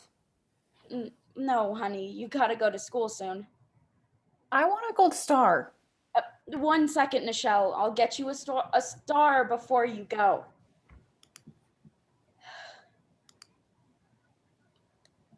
Morning. Hey, Clarence, did you see Henry here last night at all? Nope. I haven't seen him since Saturday, and I'm going insane. You ain't talked to him? No, my phone's broken. I called him from Nova's phone yesterday, and he didn't answer. I emailed him, he didn't answer. I called his office, and his workers said they ain't seen him either. Hope he's okay. We're so behind. Where's Grayson? She doesn't work here anymore. I'll have to run the drive-in for the morning. Nova! You're early. Is Grayson here? Did you finish the laundry? Yes. Shouldn't you be in school? We don't have school today. Midterms were last week. Well, since you're here, I need your help with something. I just want to know if Grayson has a shift today. She doesn't. Okay. Nova goes to leave. Hold on, Nova. I need your help before we open in 15 minutes. You said I didn't even have to be here till 11 to pick up the girls. Well, now I need your help. Well, I gotta go practice my speech today. It's this massive soda machine they dropped off last night. This thing? Yeah. We gotta lift it and get it to there. She indicates an area against the wall. Then we gotta see how it sets up. Why can't Mr. Knotts do it? He's not here. He hasn't been here since Saturday. Mom, you forgot my gold star. Hold on a second, baby. Here we go. Nova and MIRA each grab a side of the box and try to lift. It's too heavy. Jeez. Maybe we can slide it? Okay. Nova tries to push the box from the side, but it starts to tip over. Nova! Oh, shoot. Oh. MIRA gets to it before it goes too far, struggling to lift it back fully upright. Nova quickly runs around and helps her. Jeez, where the heck is Henry? This thing is immovable. Clarence, can you help us with this for a sec? I ain't no heavy lifter, MIRA. You pay me to cook burgers. Come on, just... He looks at the man outside the door. Nova looks too. Maybe he can help? Sweet fudge. Alright. Can't believe I'm doing this. He goes to the door and opens it. Put out that darn cigarette.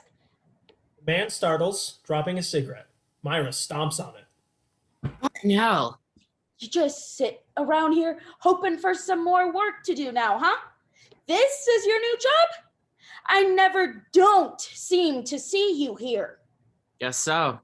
Well, get in here. We need some help moving this soda machine. You could have just said that to begin with. The man comes inside. We're going to that spot with the 2 wires coming out of the wall. The 3 of us. Here we go. Crowd around the box.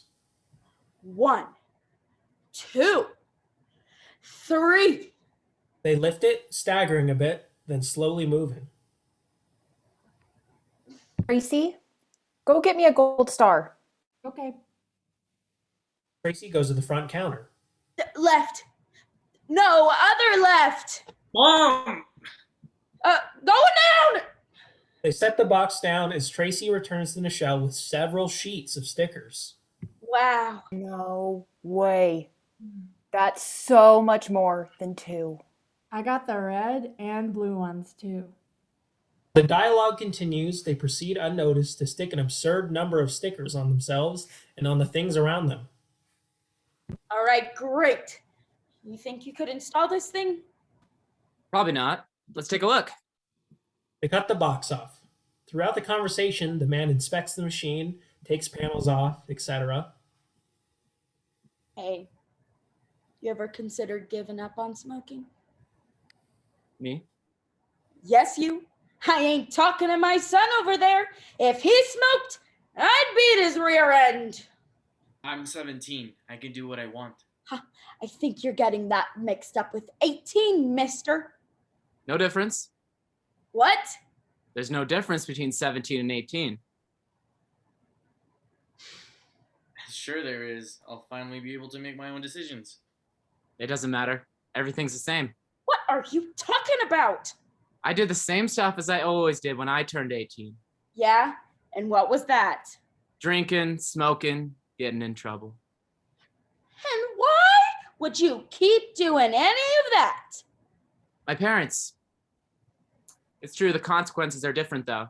When you're 17, your parents get more in trouble than you do. Not at 18. At 18, you pay the price.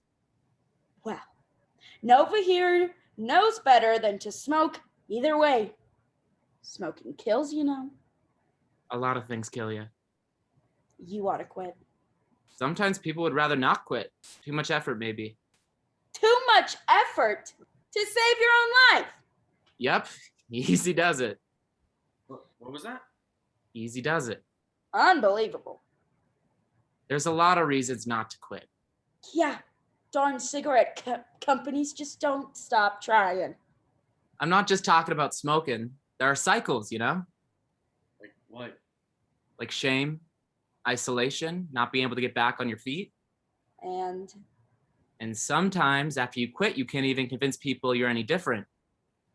Looks like you need 2 special tools here. One to remove this safety panel here and the other to get this wire hooked up.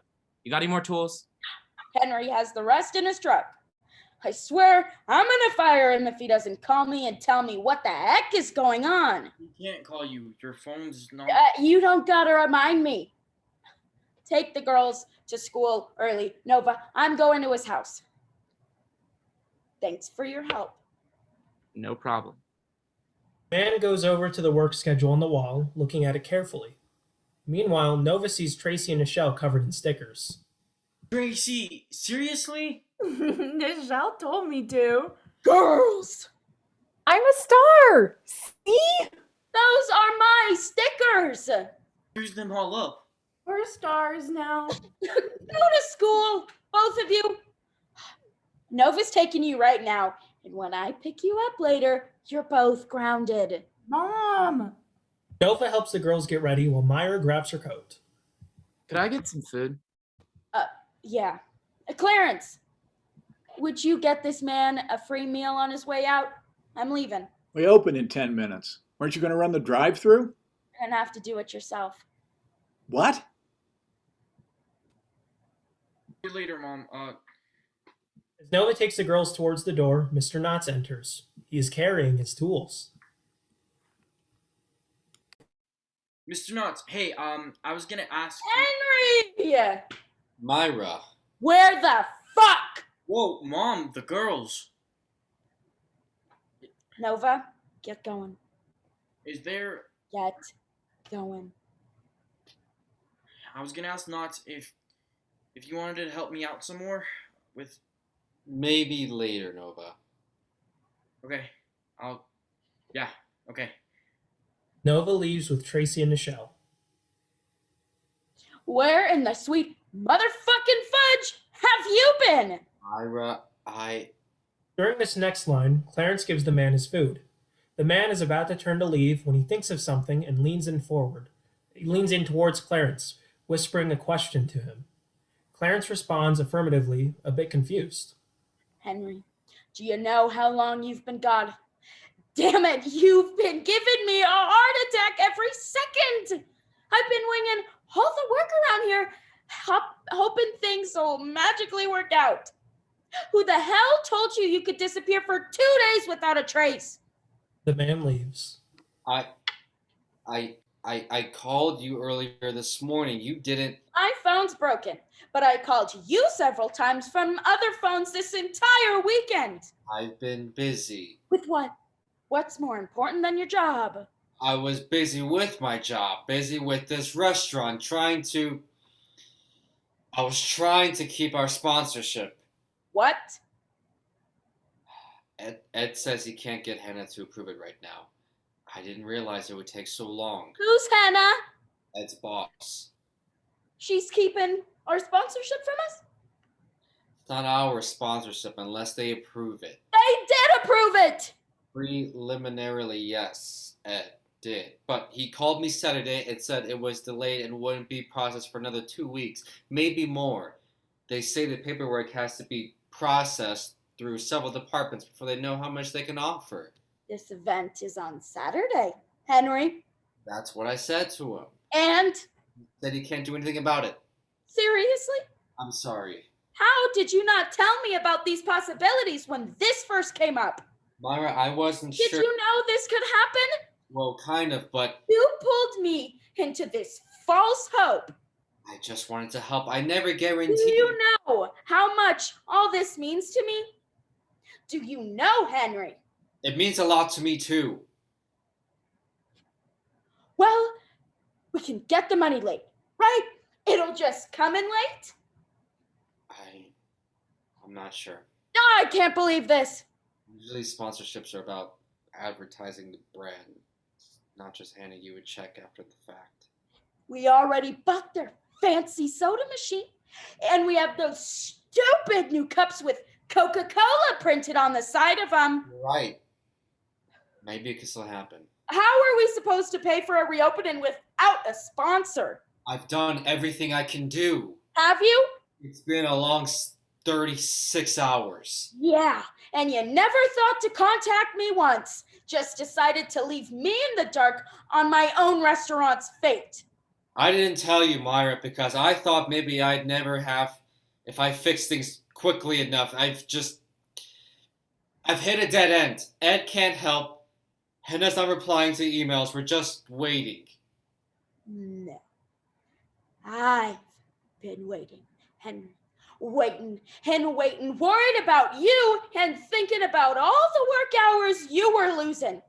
We're supposed to have half of the exterior finished today and half of the new equipment's just sitting around waiting for someone who knows how to install it.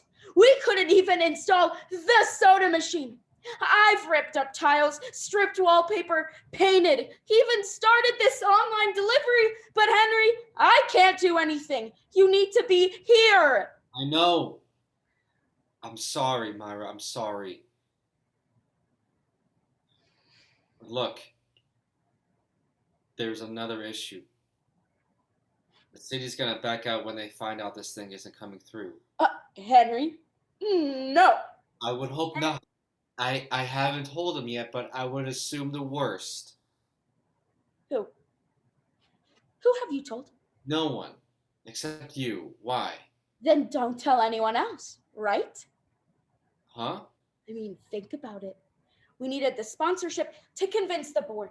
Sure, the money's nice, but if Miss James doesn't know, the city will follow through and we'll still do the whole Coca-Cola legacy theme in case the money comes in late. Okay. It could come in late, right? Yeah, I just don't know how much. That's the best we can do. Tell no one. All right. Well, I'm ready to work. Let's finish this, huh? Yeah. I'll get started on equipment, and I've got 2 coming in to do the exterior renovation in the back. You want to help me, or? No, I've got to rework the shift schedules and run the drive-through for Clarence. Where's your second person? Couldn't come in today. MIRA exits to the back, Knott sits down. Nova re-enters. Hey, I'm back. Oh, hey, Nova. Drop the girls off? Yeah, school's close. What was the big deal when I left? Mom was freaking out. Don't worry about it. Okay. Well, I need some help with my speech. Yeah, how's it coming? I'm not sure. I made sure not to memorize it, though, just like you said. Oh. And when's your tournament? Friday? You better start memorizing. But I don't have enough material. I haven't hit my time limit. Well, let's hear some of it. Okay, great. Okay, so I'll start like this. He pulls out a couple of papers covered in notes. Too much effort. Or easy does it. We've all heard it before. We've all said it before, and it makes sense. It's easy to allow ourselves this philosophy of effortlessness and ease. We dip into this cycle early in our lives, and too often we retain it. Too often, I say, because this cycle of convenience is detrimental to our potential growth. While sticking to the easy way in life can bring about time, money, and even fame, the long-term damages of that simple-minded mindset are well established by today's world, though not always obviously. As actress Cameron Diaz puts it, convenience is not an acceptable foundational value for society.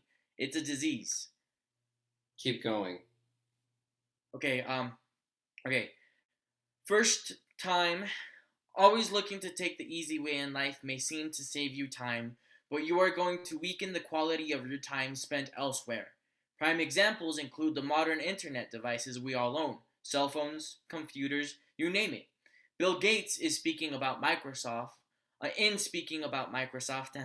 said that the vision is that people should have the ultimate inconvenience.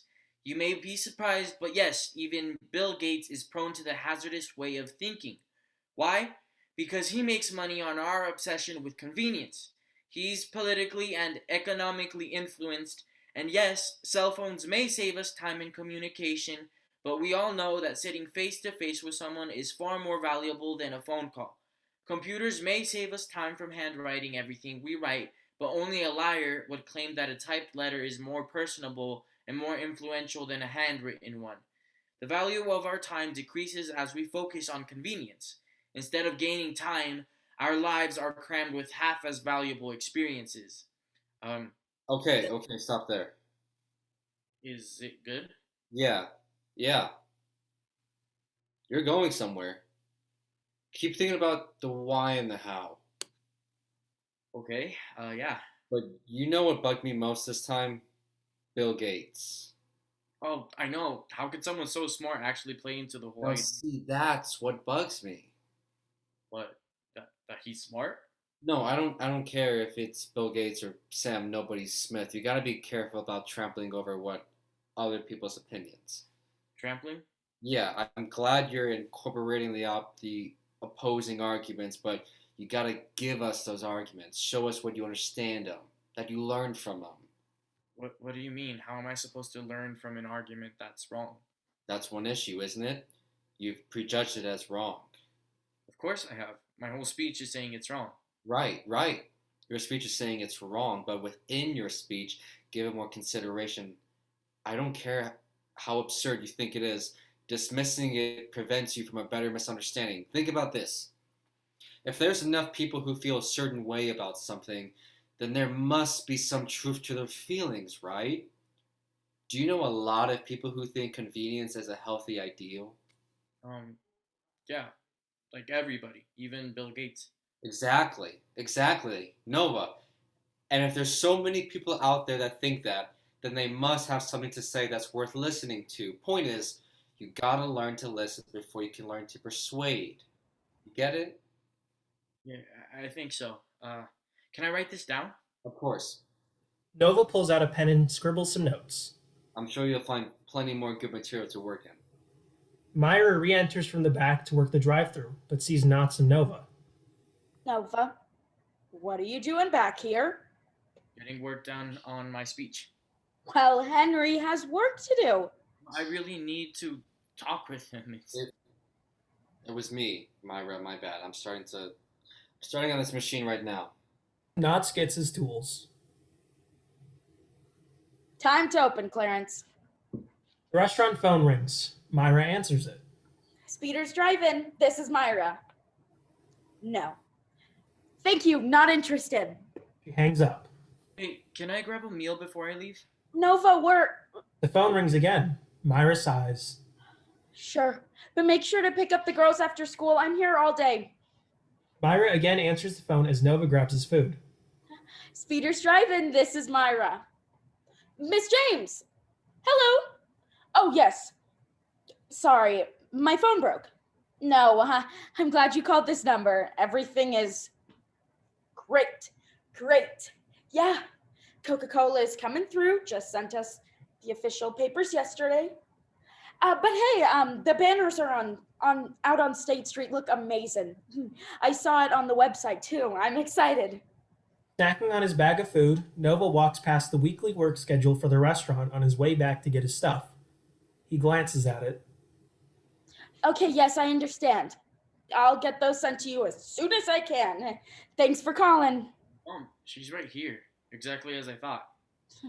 You too. Talk to you later. Bye. Myra hangs up. What was that?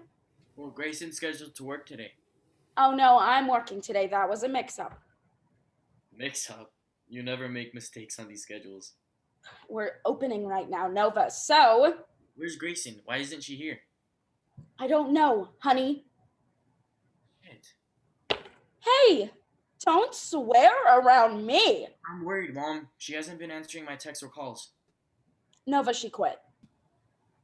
What? Yup. That doesn't sound like Grayson. Well, she did. Did her mom make her? No. It's complicated, Nova. Car in the drive-thru. Are you lying to me? Listen, I have to get. You have to get back to your restaurant. Yup, always back to this stupid restaurant. You know, I'm sick and tired of this. My workday is starting, Nova. Yeah, go back to your work. Yup, I babysit, clean, drive around, and run errands, and you barely give me the time of day.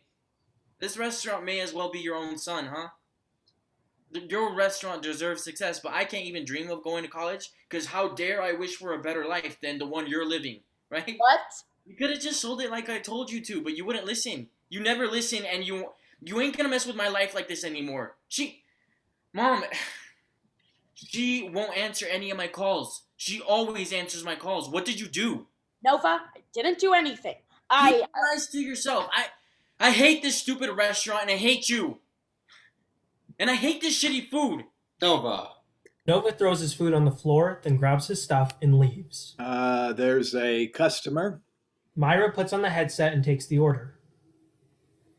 Welcome to Speeders. Would you like to try our limited time only? Our Myra. Blackout. Except for the neon lights, Spees Ribbon. 3 of the letters flicker and it becomes Peas In. Slow 2000s music plays. After a moment, a ladder appears in the darkness.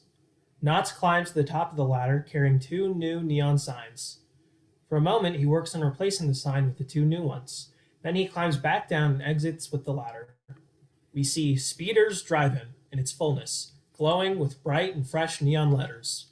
Below it, the second sign reads, "Since 1952." Scene 2. The music fades out. Slowly, Speeder appears once again as a memory. He is running the restaurant. MIRA appears alone. We ought to aim high in life. You and Mom were always good at that. It's hard too, but I ain't done nothing but aim high for a month straight. You'd think I've reached the clouds by now. Not yet, Dad. But one more day and I get Speeder's back, I promise. Young MIRA comes to Speeder. They talk and laugh.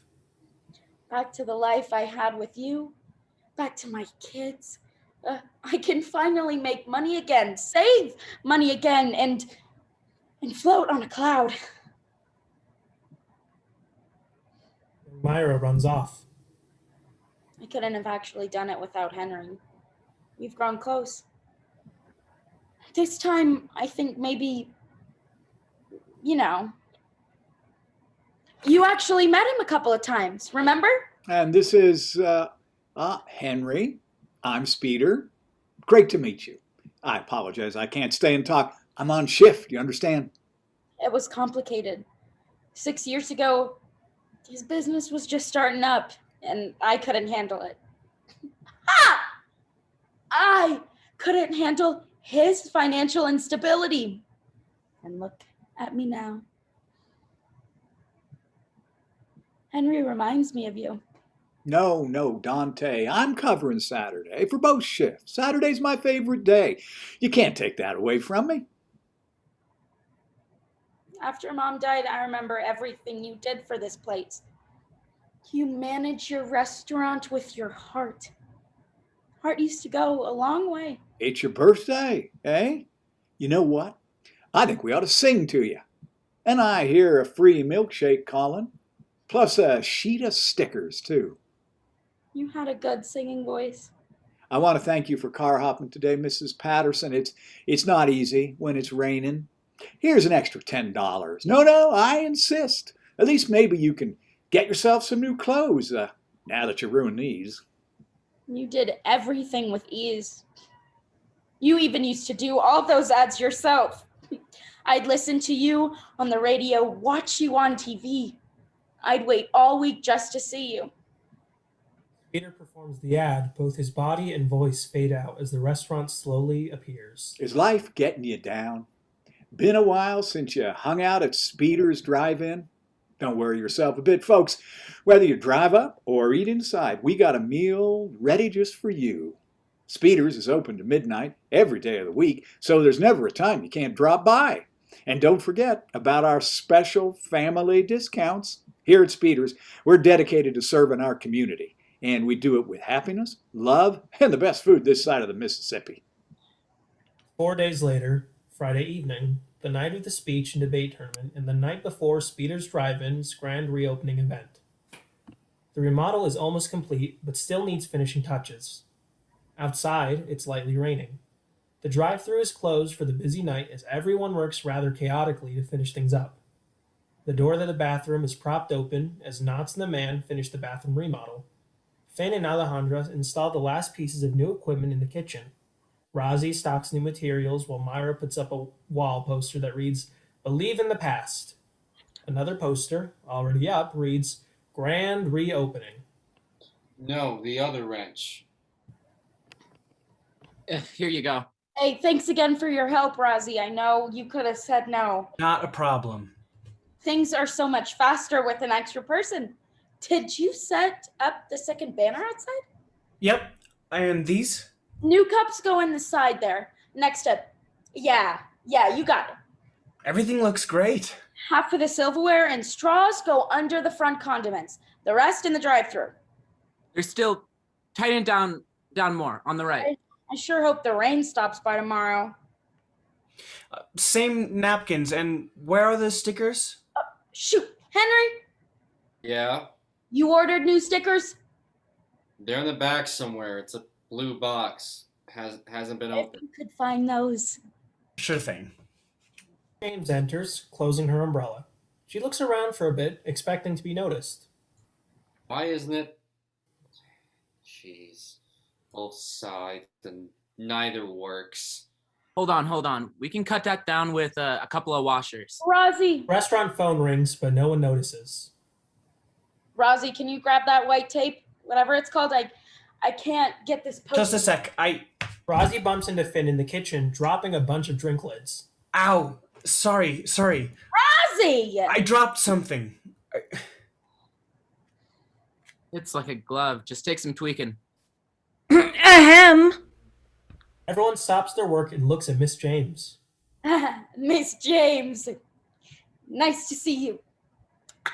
Let me know if you need something to do. They all return to their work, including MIRA. RAZI eventually disappears into the back. Is this some kind of practical joke? Who do you think you are? We're busy, Miss James. If you need some food, we're closed. Who do you think you are? I think I'm a busy woman trying to finish a remodel.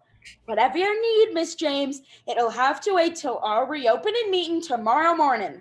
There isn't a meeting tomorrow. At 9:00 a.m. Check your email. They sent out the schedule yesterday. There won't be a meeting tomorrow, Miss Myra. You seem to have lied to us.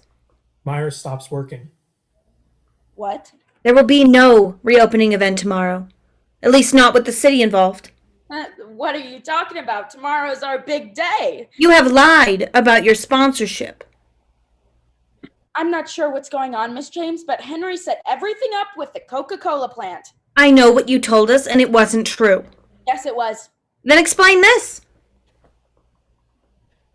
Hands An MIRA email. paper. An email from your Coca-Cola buddies. What? Why? We contacted them directly. They've informed us your sponsorship hasn't been approved. What do you say to that, Miss Myra? Listen, there's been a mix-up. Mix-up, huh? Well, this mix-up almost cost me my job. I had to spend an hour today convincing the city that I didn't lie to them. Why? I'm the one who fought for you, remember? Yes, but the sponsorship is coming through. It's just taking longer than expected. That's not what Coca-Cola said. Miss James, you're not talking to the right people. You can't trust some secretary that sent this email. You gotta call Ed. He's the top executive. Henry knows. I called him this morning. Mr. Ed Barnes, top executive. Miss James, listen, the sponsorship is gonna come through. Wherever you learned all this, it doesn't mean a thing. Henry! I'm sorry. The city has no choice but to cancel the event. Don't be ridiculous. The city has nothing to worry about. Henry! What's up? Come here, please. Myra, you can't dissuade me. It's... Knotts comes over from the bathroom, his hands covered in grime. The man follows. I'm gonna step out for a sec. The man sets his wallet down on the counter and steps outside under the eaves of the restaurant to light a cigarette, avoiding the rain. What's up? Miss James thinks Coca-Cola fell through and now she's freaking out at me. Explain, please. Yeah. Tell her what's going on. With the sponsorship, it's approved, right? We're just, Yeah, of course. The sponsorship's happening. We just have some details to work out. It's happening for sure. Two-person iced, huh? Darn it, Henry. I told you not to tell anyone. Who did you tell? I didn't tell anyone. Then how did they? It doesn't matter now, I'd say. Miss James, you gotta understand this is silly. You will not be rewarded for withholding information. You can't back out the day before an event. Well, we already have. Already have? We've pulled the info from our website. We'll explain the situation in an announcement tomorrow. We will not be providing any materials, and the lot next door will be closed off. No. We will be investigating the exact situation over the next few weeks, and we will be in contact about the fees you will have to pay for lying on the application and wasting our time. Fees! Who cares about some stupid fees? You're taking away my restaurant's chance. You're talking about taking away my... The rain outside is pouring down harder now. Nova enters with Tracy and Nichelle. All three are drenched. Mom, why didn't you answer the phone? Nova, now's not a good time. Myra sits down. Myra! I'm gonna be late to the tournament. We gotta go, Mom. Do you have anything to say before I... Yes, we should. We need to figure this out. Mom, come on. I've been waiting at home for you to bring the car. We're late. I'm cold. Nova, I've been busy. Can't you see that? The reopening is tomorrow. Not anymore. Yes, it is. We are not dropping it. We're not. That's not possible. I've come too far. Mom, we have to pick up Grayson before we get there. That's an extra 15 minutes. My category's only round starts in 15 minutes. Nova, this reopening. My tournament is... Forget about the tournament. Nova, forget about it. I can't go. We're about to lose our future. You understand? This restaurant is our future. You've already lost it, I'd say. Nobody asked you, okay? Selfish asshole. Myra, the girls. You've got a lot of nerve. You think you can just cancel the event? A little sponsorship issue. And just like that, you throw away my family's legacy? With a snap of your fingers, you're destroying weeks and months and years, and it's suddenly dead? Without a second thought, dead. Just because of some stupid money. You're as bad as the rest of them. You bureaucratic city shitheads bow to nothing but rules and regulations and money. And that's that. Greedy, selfish bastards! Myra, stop it! What are you saying ain't fair, and you know it. Gets nothing done. I can't understand how Miss James and the board feel right now and say something constructive. Then you need to calm down. Sit down. Myra sits down. I should have known you wouldn't come. Nova, get going. I should have known. Nova, go to your tournament. I need the car. Can you take the car? After a moment, Myra gives Knots the keys to the car. He gives them to Nova. I'm leaving Tracy and Nichelle here. That's fine. Good luck with your speech. Nova looks around for a moment, disappointed. Then, he leaves as the man puts out a cigarette and re-enters coughing.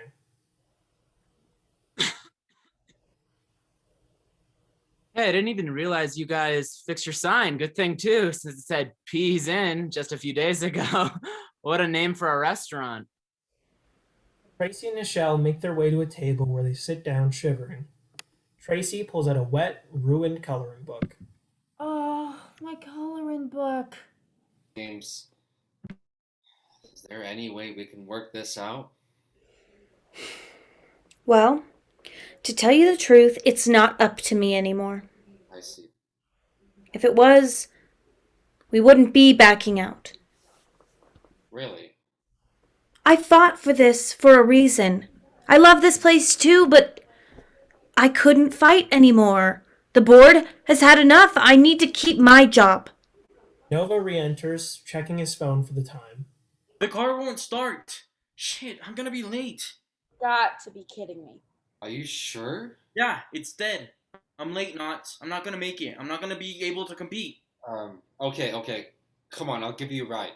Henry, we are reopening tomorrow and I'm losing thousands of dollars if this doesn't work out. I know, Myra, I'll just be... And now I have the girls to watch too. Mom! It'll just be... You are staying here, Henry. We have a remodel to finish. Damn it, Myra, it's... Can you take him? It's just down the road. I have a meeting to get to. Just let Knots take me. Just... Damn you! Nova kicks one of the new two-person tables, knocking it over. It breaks, splitting down the middle. Nova! Are you kidding me, son? Are you kidding? You're gonna pay for that out of your own pocket, you hear me? Get out of here! Get out! Nova doesn't move. RAZI enters from the back. Hey, is everything... He feels the tension and freezes. Nova, run to your tournament. Run? You might still make it in time. Run! It's like a mile down the road. I know. In the rain, I'll slip and kill myself. Just go. Go give your speech for Pete's sake. You want to show the judges what you got? Don't rely on a damn car. Just run. Nova hesitates, then leaves and takes off running down the street. A long moment of silence, except for the rain pouring down. We taking a break from work? Yeah, I guess. You can finish the sink. The man shrugs, then goes back to work on the bathroom sink. You should have let me take him. Almost. MIRA is numb. As the scene continues, she is removed from the restaurant. She walks around, circling speeders. She watches from the outside. The characters, when talking to her, look to where she stood before she stepped out of the scene, as if she never left. Time for me to go. James, we're sorry. MIRA and I both worked hard for us. Thank you. I appreciate that. You think you could do one last thing for us? I really don't think so, Mr. Knotts. Convince the board not to announce the event has canceled. We're still gonna do it. I think the board has that right. No, I'm saying you can take your lot. You can take your support. But don't undo all the publicity. See. Thank you. By the way, it's McDonald's. Huh? They bought the lot next door. Surprise, surprise. I'll let you know what happens at our meeting. Alright. Have a nice night. I found the stickers and stocked all the food. What's next? Thanks, RAZI. You've been here all day. Why don't you go home? You sure? We don't have much left. Probably have to finish up tomorrow anyways, but for tonight, MIRA, Gary, and Finn, Alejandra can pack it up as well. The two workers get ready to leave. Knotts turns back to RAZI. MIRA and Gary and I should do fine for what's left for tonight. The man comes back from the bathroom. Who's Gary? Oh, this guy, he's been around. He points to the man. Ah, right. RAZI gets his things. I'm hungry, Mom. TRACY looks at where MIRA was before she was removed from the scene. Me too. Knotts also looks to where MIRA was, then back to the girls. I'll try and make you each some food, huh? Finish the sink. Can I grab a bite as well? Yeah, of course. I don't want this food. Me neither. See you tomorrow. Hey, guys. What do you mean you don't want this food? I don't want Speeder's food. You just said you were hungry. I am. What's wrong with this food? It's delicious. Not anymore. It makes me sick. Me too. Well, I don't know what to tell you. It's your only opinion. He goes to the kitchen to try and make food. Let's see what we got back here. I think you two are right. We are? I think so. Fast food is great until you eat it every day of your life, huh? Yeah. Same way with lots of things. Not with everything, though. You ever had homemade bread? Bread? Maybe. My dad used to make it fresh baked bread from scratch every Sunday. What's from scratch? That means it's homemade from lots of ingredients, and you can eat it right out of the oven. Oh, like the bread that has steam coming off it when you cut it open? Yup. What's steam? It's like water fairies. Whoa. MIRA, water fairies. You guys want hamburgers? Yeah, that's fine. Oh. Hamburgers it is. Knotts pulls out hamburgers, prepares some toppings, then goes to the brand new stove. Then we'd also make homemade jam to go on top. Oh, strawberry jam? Raspberry, actually. My favorite. That's not your favorite. Your favorite's grape. Well, now raspberry's my favorite. Good choice. And you've got to get it right too, because you can spend all day making jam. It takes hours of work. Work is hard. It sure is, but then you have lots of jam. Yeah. He notices a pack of cigarettes inside the man's shirt pocket. Hey, are those your smoking things? No. He awkwardly puts the cigarettes in his back pants pocket. I seen them already. You can't hide it after I seen it. Me too. Myra slowly re-enters into the scene, sitting back down in the same spot. Dang it. How do I turn this thing on? You know how to turn this thing on? Nope. You're the contractor. It's the cheaper stuff I'm not used to. Besides, this one doesn't even have... He tries to turn a knob on the stove, and it breaks. What the... So hungry, Mom. I'm working on it, Tracy, but the stove just busted. Isn't that new equipment? Yeah, we installed it, half of it today. Jeez. I guess we'll do chicken instead. I'll use the deep fry. Do you think you can stick around any later tonight to look at this stove? Probably not, to be honest. I've got to get going before it gets too dark out. Knots pulls out chicken and goes to the deep fryer. Nichelle yawns a few times. I'll look at it myself. Brand new. The deep fryer won't turn on either. He starts to inspect it, frustrated. What the heck? Is this too? Did they forget to hook this up or something? Nope.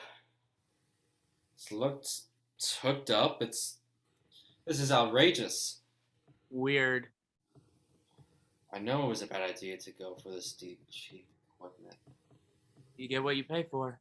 Not here. Here I'm getting nothing for what I'm paid for. I guess we'll use the boiler, boil French fries, and make mashed potatoes, huh? I gotta use the bathroom. Tracy goes to the bathroom. I guess if this is going to take a while, I may just head out. We still have that blender. Oh yeah, the slushy machine is supposed to be here tomorrow. Will you be around tomorrow? Sure. I'll be here as early as you need. As early as you can come, then. I'm meaning to tell you, though, I won't be able to help out here anymore. Huh? Why not? You've been great, you know. Great pair of hands and a smart head. I'd hire you as a worker part-time if you'd like. Well, I'm leaving town next week. Oh, I see. Well, alright. We're wrapping up this remodel anyway, so that's okay. I appreciate your help all the same. Sure, I've liked it. I'm gonna figure out how to make something to eat here. Just give me a moment. Knots pulls out French fries. Nichelle has fallen asleep. Yeah, no, it's fine. Don't worry about me, though. I've got to go. Alright, sorry about this. No worries. And, For a moment, the man addresses Myra. And hey, I just want to say I'm hoping this reopening works out for you. I mean it. This place has been good for me. I've been stuck inside a world of shame for so long, and somehow looking through the windows of this place, sometimes you see the past, you know, and you see the future too.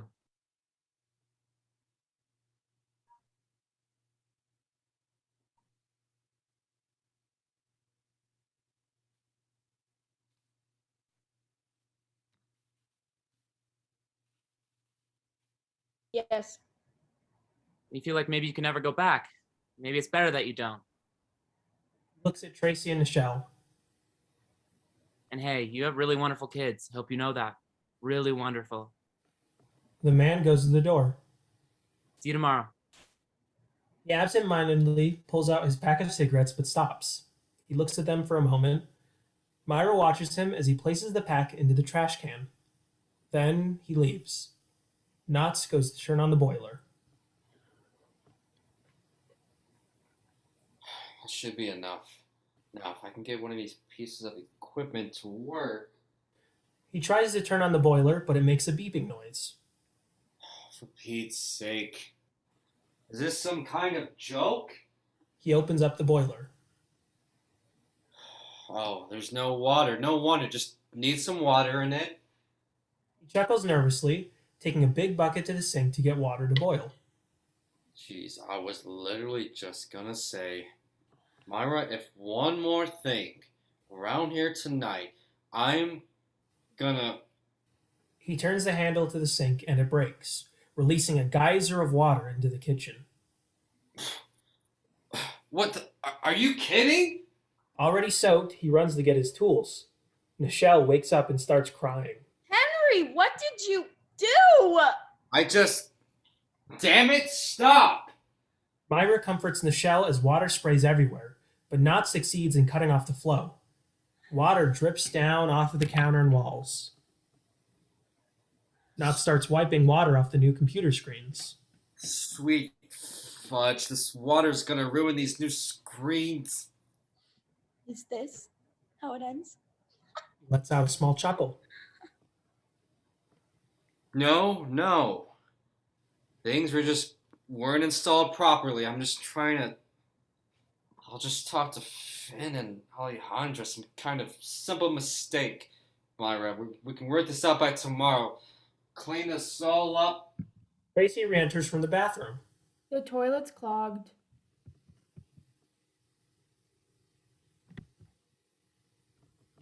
What the hell? Are you kidding me? No. Gary and I just installed that today.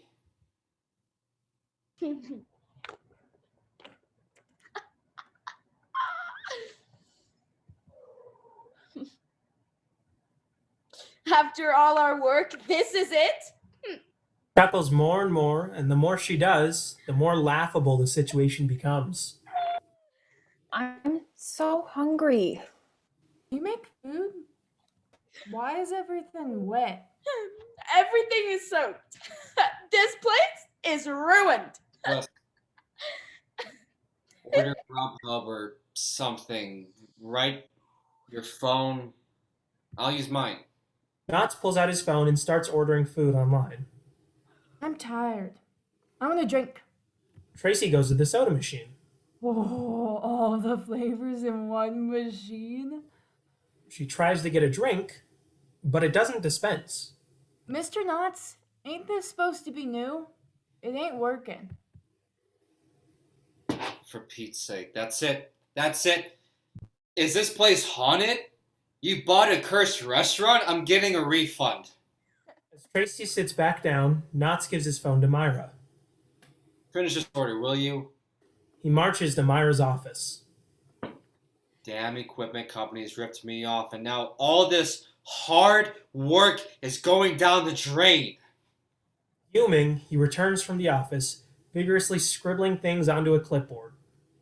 Nichelle yawns again, causing Tracy to yawn. Table, stove, fire, sink, toilet, soda machine. Anything else? Anything else want to go ahead and screw things up? Anything else want to go ahead and break? Henry, your phone won't turn on. One of the new light fixtures sparks, then cuts out. Why? Why did I say that? Nichelle and Tracy are both asleep. Knotts looks at Myra laughing, not sure what to do. I've lost it all! He continues laughing, and Knotts finally joins in, trying to be serious and show sympathy, but quickly giving up.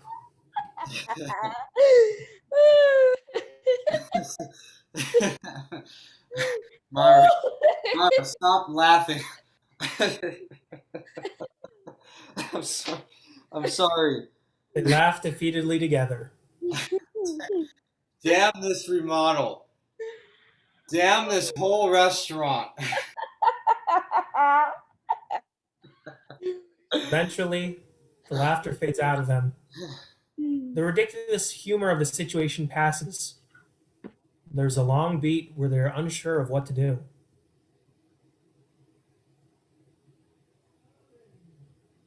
Finally, Nova appears at his tournament. He is calmly delivering the final part of his speech. Myra and Knotts cannot hear him. They only look around at the restaurant and soak it in. So, I ask you all who listen, where is your convenience? Where do you seek ease and where do you seek the rough? And where is the road less traveled, the true path to understanding improvement?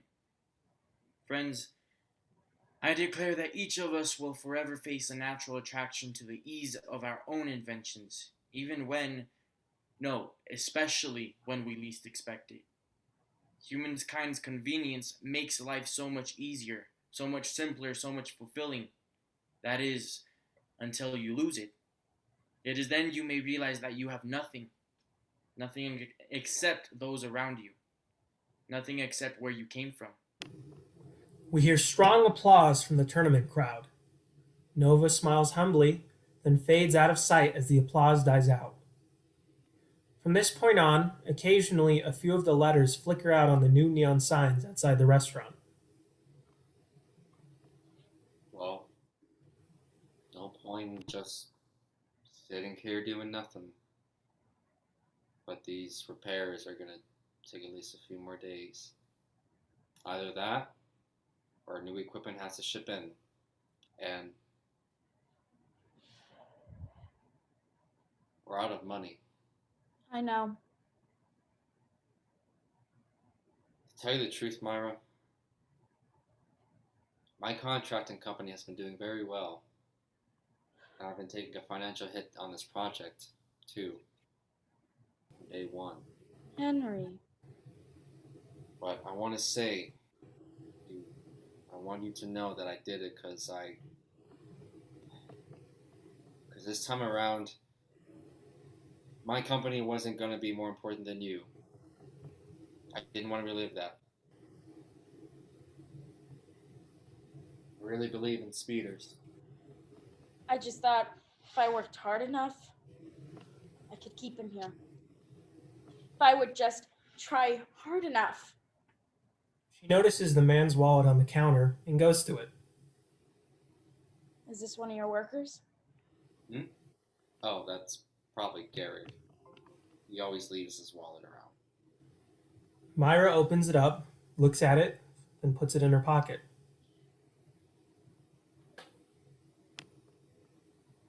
It is. It's his. I'll give it to him tonight. Grayson suddenly enters from outside, soaked and out of breath. Grayson, what's up? Hey, where's Nova? Isn't his tournament tonight? Yeah, his round started a while ago. He's not answering my texts. Well, he's already there. Probably has his phone off. He was supposed to pick me up. Myra's car broke down. Oh, how'd he get there? He ran there in the rain. It's too late to go see him then.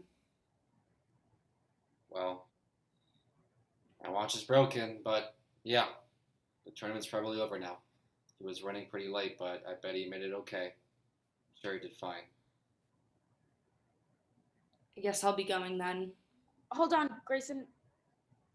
I'm glad you're here. Listen, I owe you an apology. I'm sorry I fired you. You were right.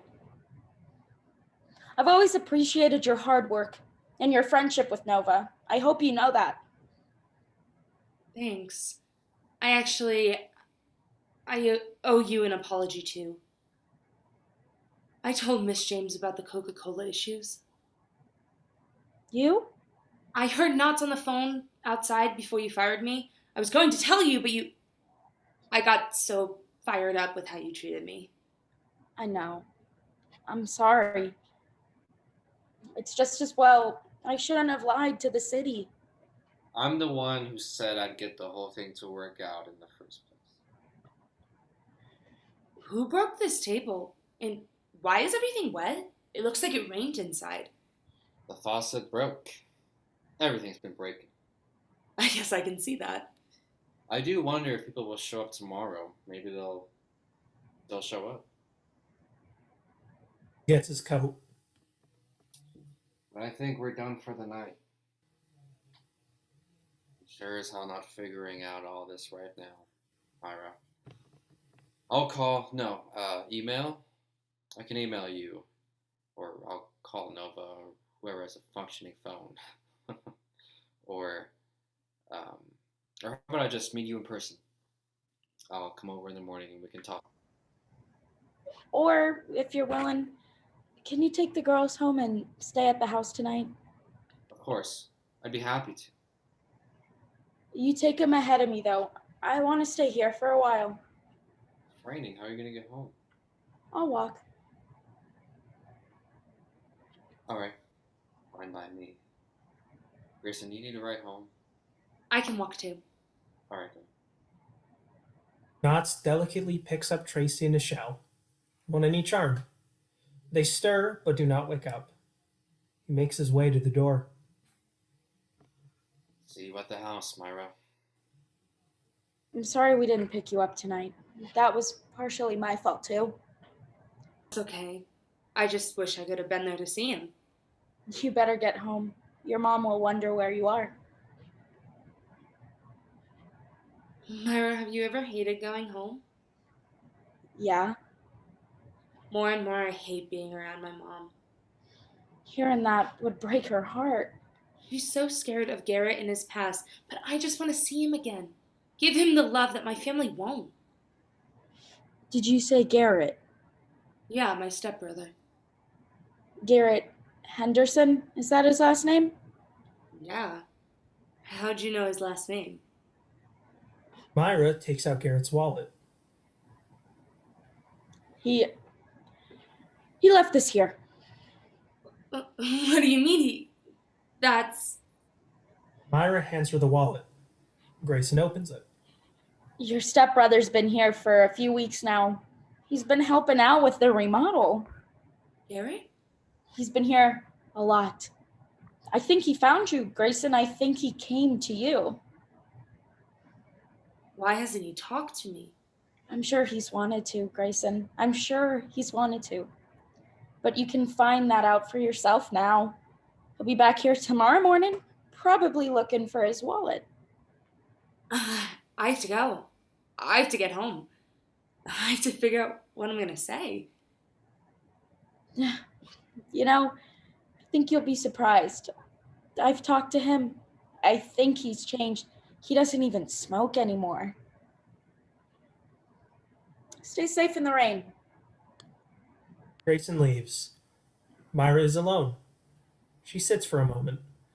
She looks around at the restaurant and the broken equipment. Then, she gets up and gets the restaurant phone, carrying it back to the front table and sitting down. She dials Nova's number. Nova's phone rings. It's just a few feet away on another table. Myra realizes, sighs, then hangs up. Oh, you left your phone here. Picks up his phone. Nova? He goes to get the mail, which is just more restaurant offers. He sets them down on the counter, then sits back down, looking at Nova's phone. Suddenly, Nova enters. He stops when he sees Myra. Through the dialogue, he doesn't make eye contact with her. Nova, hey, how'd the tournament go? Did you make it on time? I just need my phone. Yeah, I have it. Nova goes to get the phone. Myra gives it to him. He turns to leave. Nova, please, Did it go well? The tournament?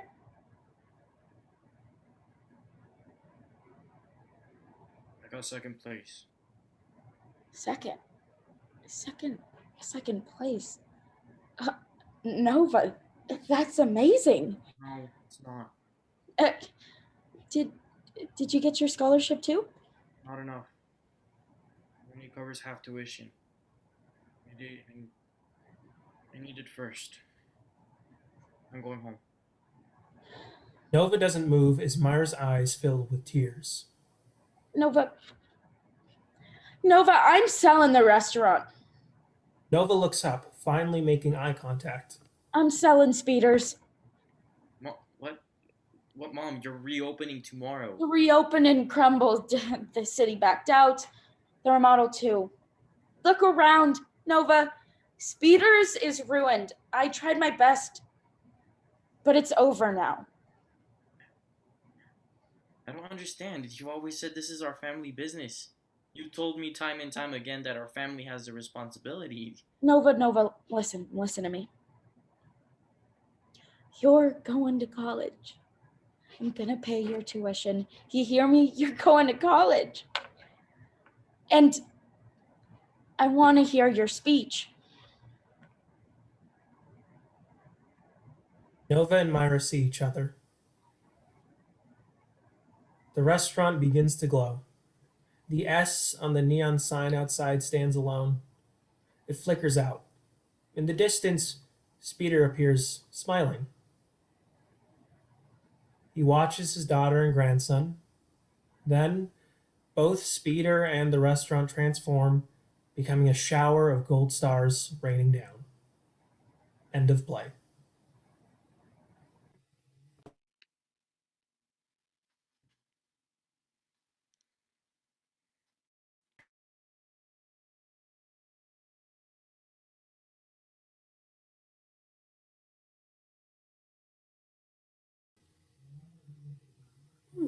All right, well, it looks like we are just going to go right into the talkback. So I think I'll pass it over to Tim because I believe he's leading. Yeah, great. Thank you. I'll just clap for everybody. It's very awkward on Zoom, so everyone can clap in their own way. That was my clap. So why don't we get Ben? And also I'm just turning this on. Okay, great. There's Ben, the playwright. And let's get the director. And good, terrific. Well done, everybody. I'm just going to ask a few questions, functioning as dramaturg for the evening, and ask a few questions to Ben, a few questions to Suzanne, and then we'll see if there are any questions from the audience. I have a few questions for the audience too, but Ben, I just threw away all the questions, all the questions I was going to ask. I want to ask different questions. Here's the first one I want to ask. Why did you want to tell the story of a restaurant remodel, and a really desperate one? Yeah, I mean, the origin of the story is complicated and maybe not as like, it wasn't super inspired. It came out of me at times very suddenly, but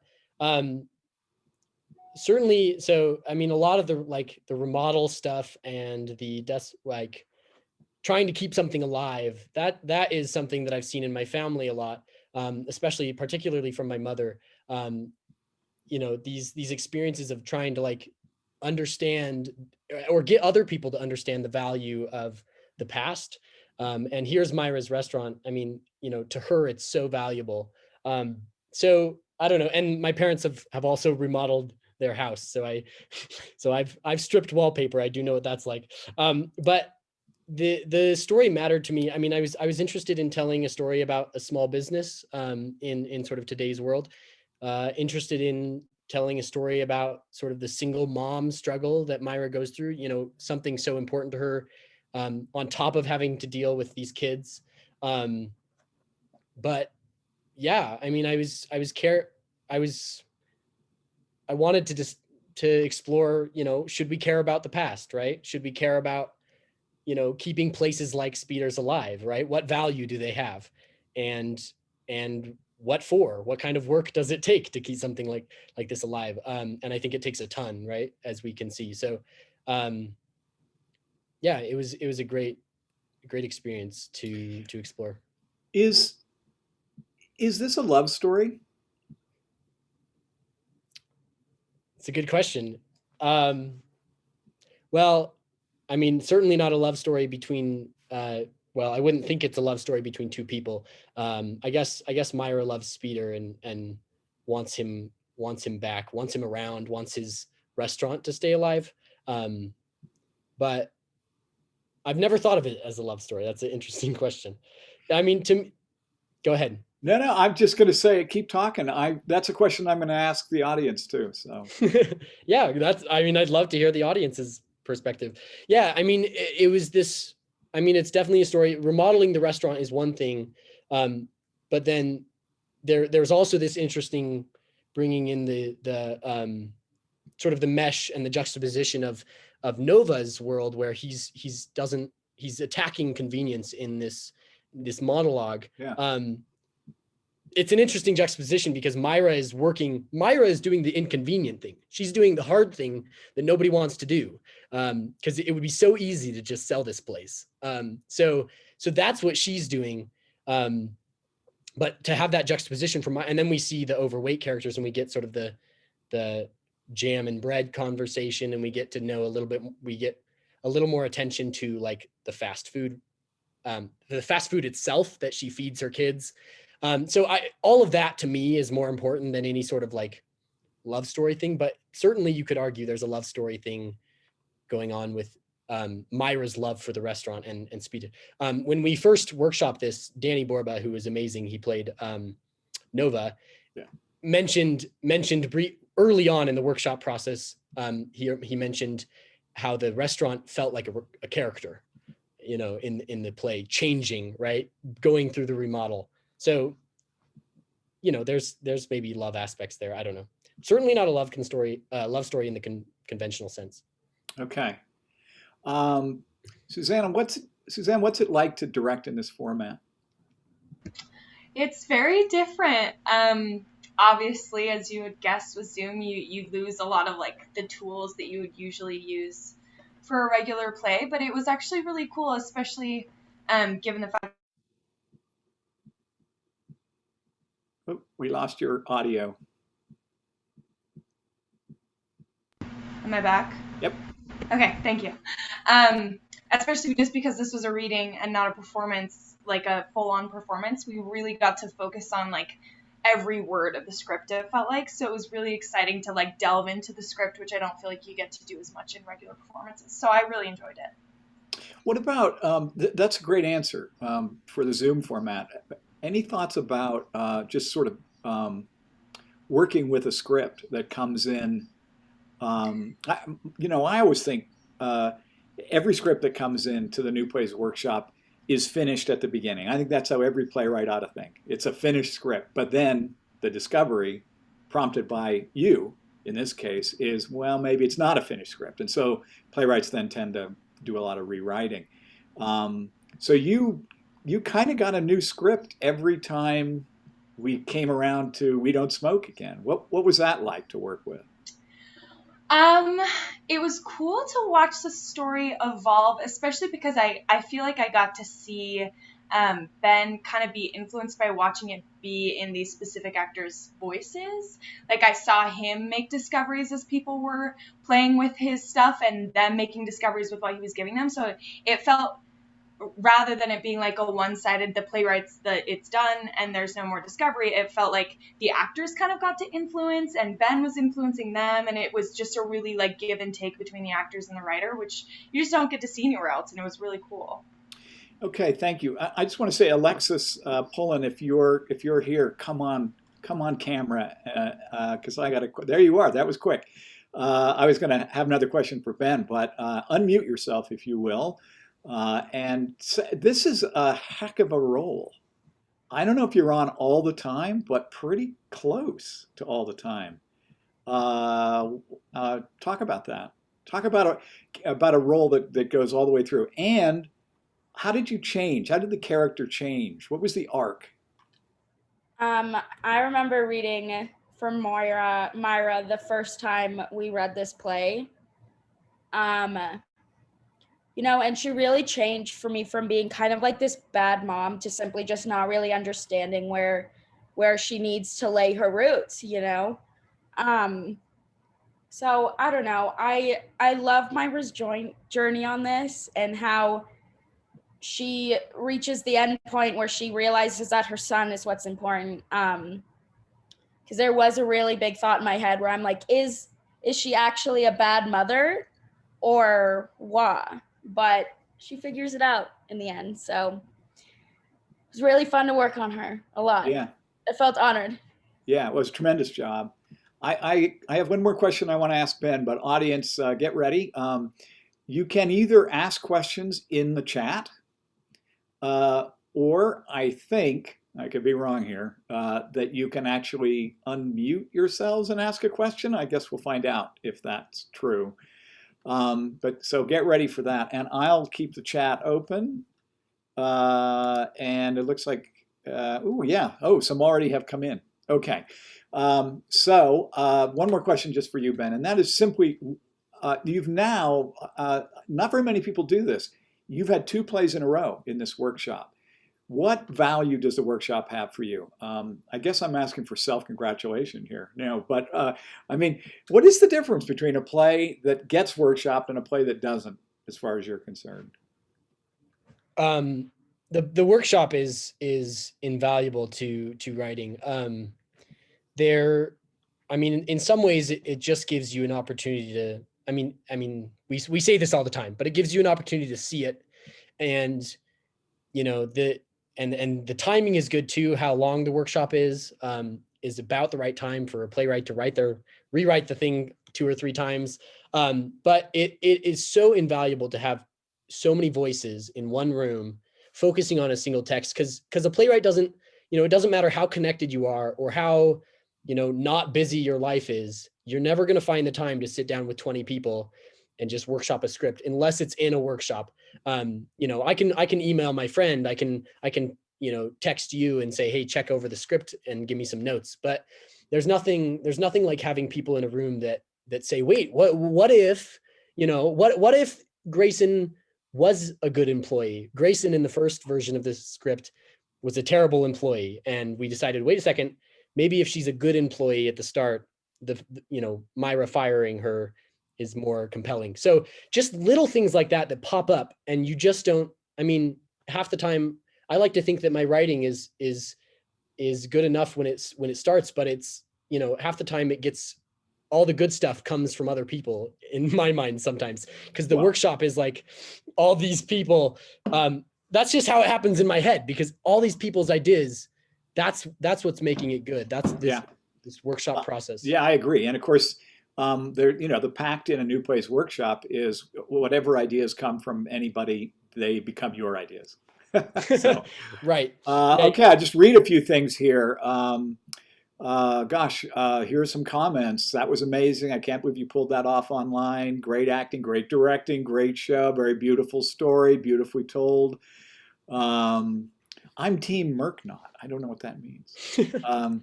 Even in a reading, I can visualize the ending working as a powerful final image. There's a lot of visuals here. And one of the things that goes on in this play is a lot of overlapping talk, which of course is really, you can't quite do on Zoom, but that's something.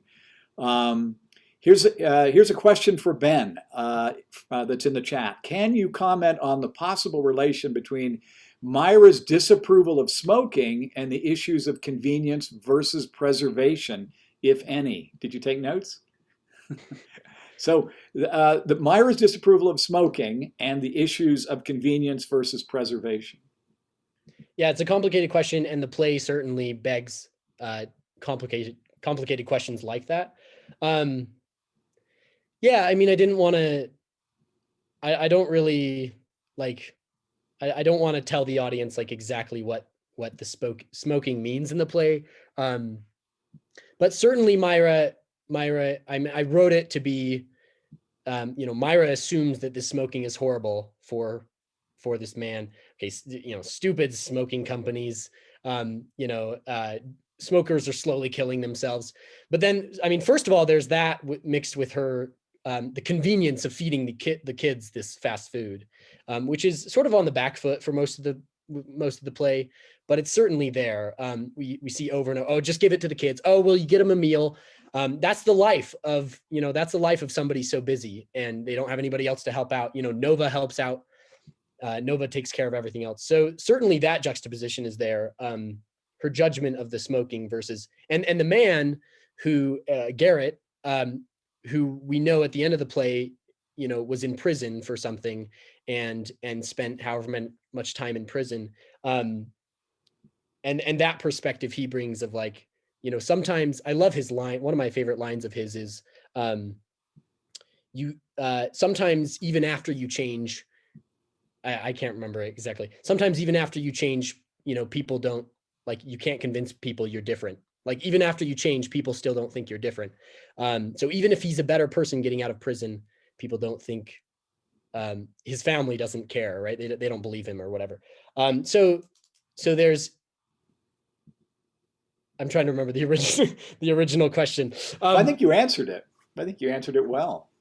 Yeah. So there's some of that there. Okay, audience. I'm going to throw some questions at you and see if you find them interesting. Oh, we I do wanna have, use that question another here. question in the chat. Pardon me? We do have another question in the chat. I don't know if you saw it. It's for Susie. If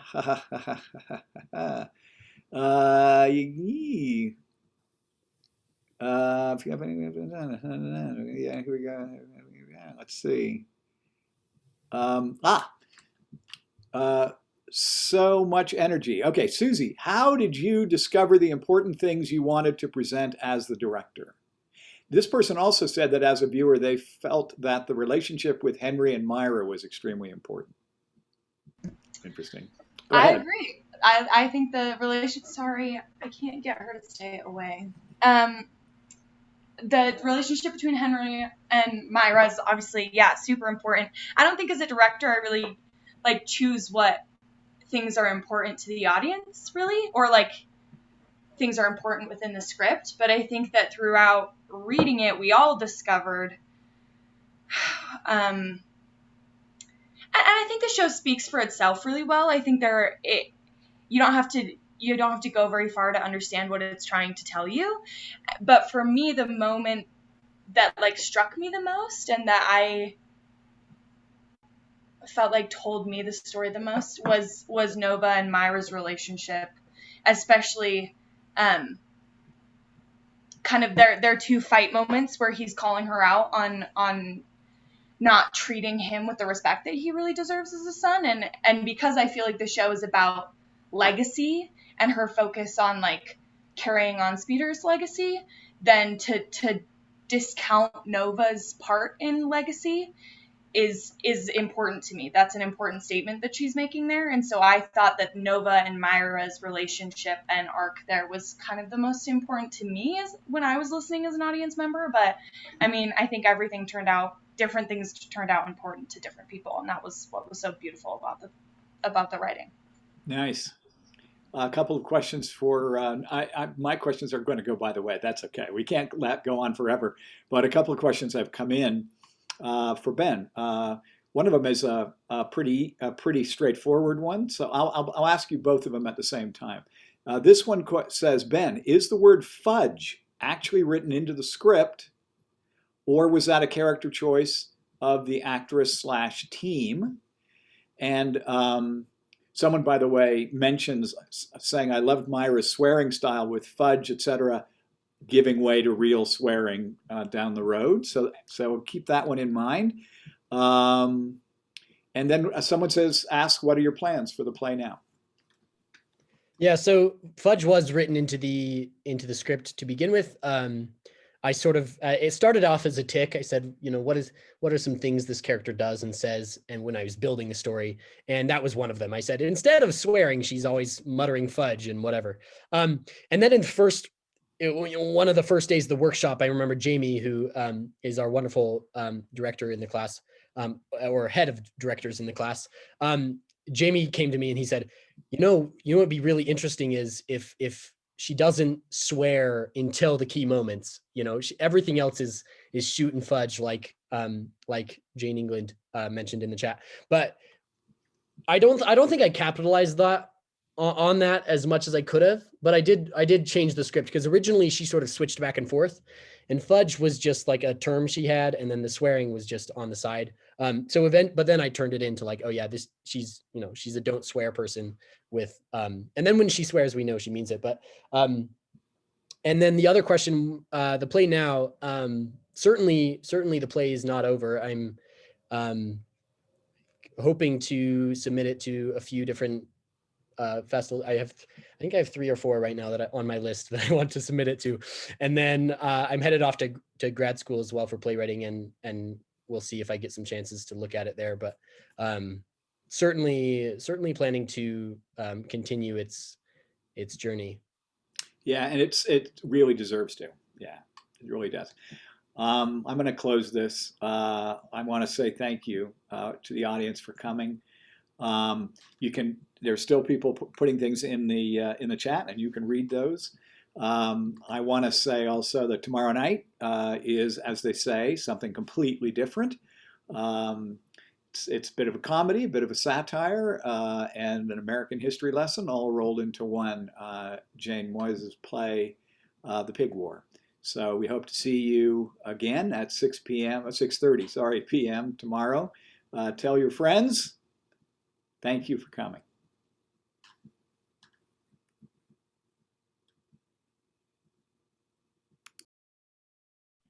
Thank you, everybody.